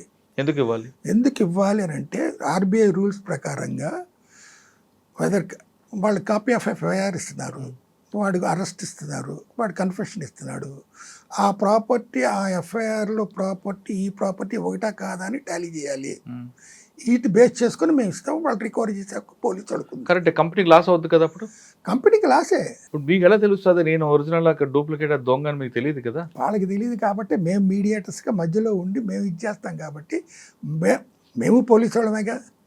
కాబట్టి పోలీసు వాళ్ళు కేసుని కట్టిన అఫైర్లో దాని వెయిట్ ఎంత, దాని డిస్క్రిప్షన్ ఏంటి, అవన్నీ ఓకే సార్, అవన్నీ కాదు. మీ దగ్గరకు వచ్చిన కస్టమర్ జెన్యునా కాదని మీరు ఎలాగ ఐడెంటిఫై చేయాలి? అది బ్రాంచ్ స్టాఫ్ వాళ్ళు చేయలేరు సార్. అది బై ఎక్స్పీరియన్స్ అయితే చేస్తాడు. ఎందుకంటే దొంగోడు చూపులు వేరుగా ఉంటాయిగా. ఆడి హైదరాబాద్రా టిప్ టాప్గా వస్తాడు, పెద్ద లాయల్ పీపుల్ లాగా వస్తాడు, పెడతాడు, తీసుకెళ్తాడు. కానీ వాడి సైకాలజీ బ్రాంచ్ స్టాఫ్కి అర్థం కాక వాళ్ళు ఇచ్చేస్తున్నారు. కానీ ఇక్కడ మనం అంటే ఏదైనా కానీ ఎక్స్పీరియన్స్ ఈజ్ బెస్ట్ టీచర్ కదా. అలాంటప్పుడు దొంగ బంగారం పెడుతున్నాడా మంచి బంగారం పెడుతున్నాడా అనేది బ్రాంచ్ మేనేజర్లు, సిస్టమ్, బ్రాంచ్లో ఉన్న స్టాఫ్ అబ్జర్వ్ చేయాలి. అంటే అప్రోచర్ కూడా కొల్యూటెడ్ అనుకుంటే అప్పుడు అప్రైజర్ వేరే వాళ్ళకి కాదు, బ్రాంచ్ స్టాఫే అప్రైజర్, వాళ్ళకి ట్రైనింగ్ ఇస్తారు. బంగారం ఒరిజినల్ కాదని చేస్తారు. తెలుస్తుంది. కానీ ఇప్పుడు ఎవరైనా వచ్చి ఎఫ్ఐఆర్ కాపీ చూపిస్తే ఆ ఫైనాన్స్ వాళ్ళు ఇచ్చేయాల్సిందే. రైట్, దీనికి ఒక రెమెడీ ఉంది, మీరు ఎప్పుడైనా ఐడెంటిఫై చేశారా? రెమెడీ అంటే ఏం లేదు, వాళ్ళకి ఇవ్వకుండా మీరు ముందు మీ ప్రాపర్టీ అయినప్పుడు మేము will submit to the court. కాదండి, మీ దగ్గరికి ఒక వ్యక్తి వచ్చాడు గోల్డ్ పెట్టడానికి. వచ్చినప్పుడు ఆ వ్యక్తి యొక్క గోల్డ్ ఏం తీసుకొచ్చాడు, ఆర్నమెంట్స్, దానికి బిల్లు కూడా తీసుకొచ్చి పెడితే ఇది ఒక చెక్ పెట్టే అవకాశం ఉంటుంది కాదు. ఆ బిల్ ఎవరు తెచ్చుకోగలరు? ఎవరికైనా నిజంగా బిల్లు కీపప్ చేసుకున్న వాళ్ళు అయితే తెస్తాడు. లేదు అంటే ఆ చుట్టుపక్కల వాళ్ళు కానీ ఎవరైనా ఇంక సెకండరీ నెంబర్ తీసుకొని వాళ్ళతో ఫోన్ నెంబర్ తీసుకుని ఎస్ మేము అవసరాని కోసం పెడుతున్నామని ఒక వెరిఫికేషన్ పెట్టుకుంటే కొంత కంట్రోల్ అయ్యే అవకాశం ఉంటుంది కదా. పబ్లిక్ అంత రిస్క్ తీసుకోరు సార్. ఇప్పుడు పబ్లిక్ కాదు, మీరు తీసుకోరు. మేము ఎందుకంటే బిజినెస్ ఇప్పుడు కంపెనీ మీ కంపెనీల మధ్యన ఉన్న అదే మీరు చెప్పిన పాయింట్కి వీడి బిజినెస్ తాగదుగా అంత. అది తప్పు కదా, దానివల్ల కంపెనీ లాస్ అవుతుంది కదా. కంపెనీ ఫస్ట్ కరెక్ట్ వెరిఫికేషన్ చేసుకుంటే వెరిఫికేషన్ అనేది ఈ లాస్లో 1/4 స్టాఫ్ మీద కలెక్ట్ చేసుకుంటుంది కంపెనీ, సగం బేర్ చేస్తుంది కంపెనీ. కరెక్ట్. ఆ రిస్క్ లేకుండా అటువంటి ప్రాబ్లమ్స్ లేకుండా ముందే కరెక్ట్ ఎన్నిసార్లు ఎన్ని డిస్కషన్లు చేసి ఏం చేసినా కానీ వాడు బిజినెస్ చూపించమంటాడు, వీళ్ళేమో బిజినెస్కి ఇవన్నీ అబ్జర్వ్ చేయకుండా పెట్టి ఇచ్చేస్తుంటారు, ఇక్కడ లాస్ లాస్ వస్తుంది. సార్ ఫైనల్గా చెప్పండి, మీద ఫస్ట్లో క్వశ్చన్ అడిగా, పబ్లిక్కి పోలీసు మధ్యన గ్యాప్ తగ్గాలంటే ఏం చేయాలండి? గ్యాప్ తగ్గాలి అని అంటే క్రైమ్ తగ్గదు, క్రైమ్ పెరుగుతూనే ఉంది డే బై డే. ఆ క్రైమ్లో పబ్లిక్ సఫరర్ వచ్చి మనల్ని అడుగుతాడు. ట్రీట్మెంట్ ఏంట్రా అంటే పోలీస్ డిపార్ట్మెంట్లో వచ్చిన పబ్లిక్ని గౌరవించటం అనేది చాలా తక్కువ, ఫెసిలిటీస్ తక్కువ, అన్నీ తక్కువైపోయేసరికి పబ్లిక్ పోలీస్ డిపార్ట్మెంట్కి రావాలంటేనే భయపడుతున్నారు. ఇప్పుడు పెరిగాయి కదా. ఇప్పుడు పెరిగాయి అని అనుకున్నప్పుడు ఏం పెరిగింది సార్? ఇప్పుడున్న పోలీసు ఎవరికి పనిచేస్తున్నారు? పొలిటీషియన్స్కి పనిచేస్తున్నారు, కానీ కామన్ మ్యాన్కి పనిచేస్తున్నారా? లేదుగా. పొలిటీషియన్ అంటే పబ్లిక్ నుంచి వచ్చిన వ్యక్తే కదా, పబ్లిక్ రిప్రజెంటేటివ్ కదా. ఆ రికమెండేషన్ లేకుండా మాకు ఇండిపెండెంట్ న్యాయస్థానం జ్యుడిషియల్ లాగా మాది కూడా ఇండిపెండెంట్ ఇదైతే మేము చేస్తాం, కానీ మా మీద ప్రెషర్ తీసుకొచ్చి వాళ్ళు న్యాయం చేయమంటే ఎట్లా చేస్తాం? ఇప్పుడు ఏం చేస్తే పోలీస్ ఇమేజ్ జరుగుతుంది అంటారు? ఏం చేస్తే పోలీస్ ఇమేజ్ అంటే పోలీసుని కూడా జ్యుడిషియల్ లాగా సపరేట్ చేయమనండి. అంత జ్యుడిషియల్ డిపార్ట్మెంట్ వేరుగా ఉన్నా కానీ జ్యుడిషియల్ ఆటికి కూడా అంటగడుతున్నారు. సమాజంలో అట్లాంటోడు కూడా ఉన్నారు, ఇట్లాంటోడు కూడా ఉన్నారు. సమాజాన్ని బాగు చేసేది ఏంట్రా అంటే మార్పు తీసుకురావాలని అందరూ అనుకుంటారు, కానీ ఎక్కడేసిన గొంగళి అక్కడే ఉంటుంది. పోలీస్ డిపార్ట్మెంట్లో మంచోళ్ళు ఉన్నారు, చెడ్డోళ్ళు ఉన్నారు. అన్ని డిపార్ట్మెంట్లో మంచోళ్ళు ఉన్నారు, చెడ్డోళ్ళు ఉన్నారు. సార్ మీకు ఒక మాట చెప్తాం, పొలిటీషియన్స్ గ్రేటా, డిపార్ట్మెంట్స్ గ్రేటా? పొలిటీషియన్స్ గ్రేటా అంటే రూల్ చేసేవాడు గ్రేటా, డిపార్ట్మెంట్స్ గ్రేటా? నడిపించే వాళ్ళు అలాగే గ్రేట్ అవుతారు కదా. ఎవరు? పొలిటీషియన్స్ గ్రేట్ అవుతారు. గ్రేట్ అనుకున్నప్పుడు what value they are giving to departments? వాళ్ళు చెప్పినట్టుగా పనిచేయమనా? కాదుగా. కాదు. ఇప్పుడు వీళ్ళకి 36 సంవత్సరాలు, 60 సంవత్సరాలు, లేదా ఇప్పుడు 62 సంవత్సరాలు ఇట్లా చేసి ఆ పదవి పోదుగాడికి. పొలిటీషియన్కి 5 సంవత్సరాలు పదవే కదా. డిపార్ట్మెంట్ వాళ్ళు తీసుకున్న యాక్షన్కి వాడు పదవిలో ఉన్నంత వరకు తప్పించుకోగలరు, కానీ పదవి పోయిన తర్వాత వాడిని అరెస్ట్ చేసి తీసుకొచ్చి చేసే పవర్ డిపార్ట్మెంట్స్కున్నాయా, ఆడుకున్నాయా? మీ యాంగిల్లో తీసుకుంటే డిపార్ట్మెంటే గ్రేట్, కానీ పోలీసులు డిపార్ట్మెంట్ పొలిటీషియన్ ఏం చెప్తా చేసే పరిస్థితికి వచ్చింది కదా. ఆ చేసే పరిస్థితి ఎందుకు తీసుకొచ్చింటే నేను ఓపెన్గా చెప్తా, మీరు తర్వాత డిలీట్ చేసుకోండి. కాంగ్రెస్ ప్రభుత్వం ఉన్నప్పుడు ఎవడు పోలీస్ డిపార్ట్మెంట్ని టచ్ చేసేవాళ్ళు కాదు సార్, రిక్వెస్ట్ చేసేవాళ్ళు. 83 తర్వాత ఎన్టీ రామారావు గారు వచ్చిన తర్వాత వాళ్ళు మన బంట్రోతులు, మనం చెప్పి డిమాండ్ చేసి పని చేయించుకోవాలి అని అన్నారా లేదా? అప్పుడు ఎంప్లాయ్మెంట్లో రెబల్ వచ్చిందా లేదా? జరిగింది అంటే మేము ఎవరికి బాధ్యులు? పబ్లిక్ బాధ్యులు, పొలిటీషియన్స్ కాదుగా. అలాంటప్పుడు వాళ్ళు చెప్పిన ప్రకారంగా మేము చేయాలి అనుకున్నప్పుడు వాడు తప్పు చేసి వచ్చి ఆ తప్పును మేము కప్పిపుచ్చమంటే ఎట్లా కప్పిపుచ్చా? అప్పుడులో ఉన్న స్టేట్మెంట్కి వెనక ఉద్దేశం, ప్రజలు కట్టిన పన్నులతో ప్రభుత్వ ఉద్యోగులు జీతాలు తీసుకుంటున్నారు కాబట్టి ప్రజలకు మనం బాధ్యత వహించాలి, వాళ్ళకి జవాబుదారంగా ఉండాలనే ఉద్దేశంతో చేయటం లేదా? జవాబుదారి లేకుండా ఎవరు పని చేస్తున్నాం? మేము మా పనులు చేసుకుంటామా? కాదుగా. తప్పు చేసి వచ్చి డైలాగ్ ఇప్పుడున్న ఆఫీసర్లు కూడా చెప్తున్నారు కదా. చెప్తారు సార్, చెప్తారు అని అంటే యాక్చువల్గా జరిగే ఇన్సిడెంట్ ఏంటి? ఇన్సిడెంట్ని శోధించేది ఎవరు? శోధించిన ఇన్వెస్టిగేషన్ తర్వాత జ్యుడిషియల్ డిపార్ట్మెంట్కి పెడుతున్నాం అనుకున్నప్పుడు న్యాయం అక్కడ జరుగుతుంది అని అనుకున్నప్పుడు ఈ సిస్టమ్స్ అన్నీ సరిగ్గా పనిచేస్తే సమాజం బాగుపడుతుందిగా. ఈ సిస్టమ్స్ అన్నిటినీ రూయింగ్ చేస్తే ఎవరు పని చేయగలరు? అదే సార్, పోలీస్ డిపార్ట్మెంట్లోకి రావాలనుకున్న వాళ్ళకి మీరు ఇచ్చే మెసేజ్ ఏంటి? మొగోడుగా ఉద్యోగం చేయాలి, అప్పాబావ ఉద్యోగం చేయకూడదు. అప్పాబావ అంటే ఆడు పోలీస్ స్టేషన్కి వచ్చినప్పుడు ఒక డిగ్నిటీ, ఒక యూనిఫామ్ వేసుకున్నప్పుడు ఎవరితో ఎట్లా బిహేవ్ చేయాలనేది మాకు తెలుస్తుంది కదా, ఉండాలి కదా. మనం అంటే భయం, పబ్లిక్ మనం అంటే భయం ఉండాలి, ప్రేమ ఉండాలి. మనం వేని అందరూ కామెంట్ చేస్తారు కానీ పబ్లిక్ వేని ఎవరు కామెంట్ చేయలేదు. చేయరు. చేసే హక్కు కూడా లేదు అంటున్నారు. అవును. అంటే ఎన్ని తప్పులన్నా చేయనండి, ఉమ్. ఏమన్నా చేయనండి. ఇప్పుడు సార్ సమాజంలో ఒక అన్యాయుడికి శిక్ష పడకూడదు, తప్పు చేసిన వాళ్ళు ఎంతమంది తప్పించుకున్నా పర్లేదు అనుకున్నప్పుడు భారతదేశంలో స్వాతంత్రం వచ్చిన తర్వాత ఇట్లా చేసుకుంటా వచ్చాము. ఇప్పుడు మంచోడు ఉన్నాడా చెడ్డోడు ఉన్నారు? ఇప్పుడు అందరూ తప్పు చేసి తప్పించుకున్నాడేగా.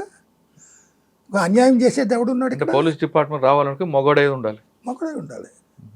ఇంకోటి కూడా నేను చెప్పేంటే చదువుకున్నోడు పరీక్షలు పాస్ అయ్యి రాదు. ఫిట్నెస్, ఆ ఫిట్నెస్ ఉన్నప్పుడు మనం బ్యాలెన్స్ ఆఫ్ మైండ్ ఉంటుంది, ప్రజెన్స్ ఆఫ్ మైండ్ ఉంటుంది.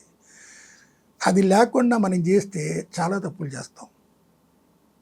ఎందుకు దేనికనంటే నేను యాజ్ ఎ ప్లేయర్గా గేమ్ ఆడినప్పుడు గెలుస్తాం, ఓడిపోతాం. గెలిచినప్పుడు సంతోషం, ఓడిపోయినప్పుడు ఇది అని కాదు. ఓడిపోయినప్పుడు మనం ఎక్కడ తప్పు చేసాం, మనం ఎట్లా గెలవాలి అనేది. డిపార్ట్మెంట్లో కూడా ఒక కేసు వచ్చినప్పుడు ఆ కేసుని మనం ఎట్లా శోధించాలి ఏంటి అనేది ఆలోచించాలి, శోధించాలి అని అనుకోవటానికి మనం పోలీస్ డిపార్ట్మెంట్కి వచ్చింది ఎందుకు? మనం తప్పు చేయము కాక, తప్పు చేసిన వాళ్ళని శోధించి పరిశోధించి చేసి పట్టి న్యాయస్థానంలో పెట్టాలి అనుకున్నప్పుడు టెన్షన్ ఫీల్ అవ్వకూడదు. టెన్షన్ ఫీల్ అవ్వకుండా చేసుకుంటే టెన్షన్ ఫీల్ అయితే రోగాలు వస్తాయి, బీపీ వస్తుంది, షుగర్ వస్తుంది. ఈ పోలీస్ డిపార్ట్మెంట్లో వీడికి ఏం అలవాట్లు ఉన్నాయని అందరినీ నేర్పుతారు తప్ప అవి నేర్చుకుంటే మనం వీలు అవుతాం.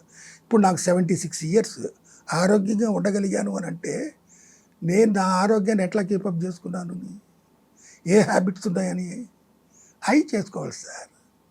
సిగరెట్ తాగకూడదు, కాఫీ టీ తాగకూడదు. ఇక ఏంట్రా అంటే వల్ల కాదు చాలామందికి. కానీ నేను చేశాను. టీ కాఫీ కూడా తాగను, సిగరెట్ తాగను, లిక్కరు మా ఆవిడ తాగమందని తాగాను.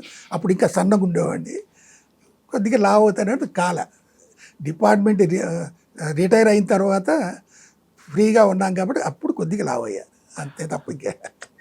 పోలీస్ డిపార్ట్మెంట్ రండి, ప్రజలకు సేవ చేయాలంటే ది బెస్ట్ ప్లాట్ఫామ్ పోలీస్ ఇంకా డిపార్ట్మెంట్ ఉన్నాయి అంటారు సార్, మీకు మదన్ చెప్పాలి మోహన్ గారు. కానీ వచ్చిన వాళ్ళు కరెక్ట్గా మగాళ్ళలాగా పనిచేయాలంటున్నారు.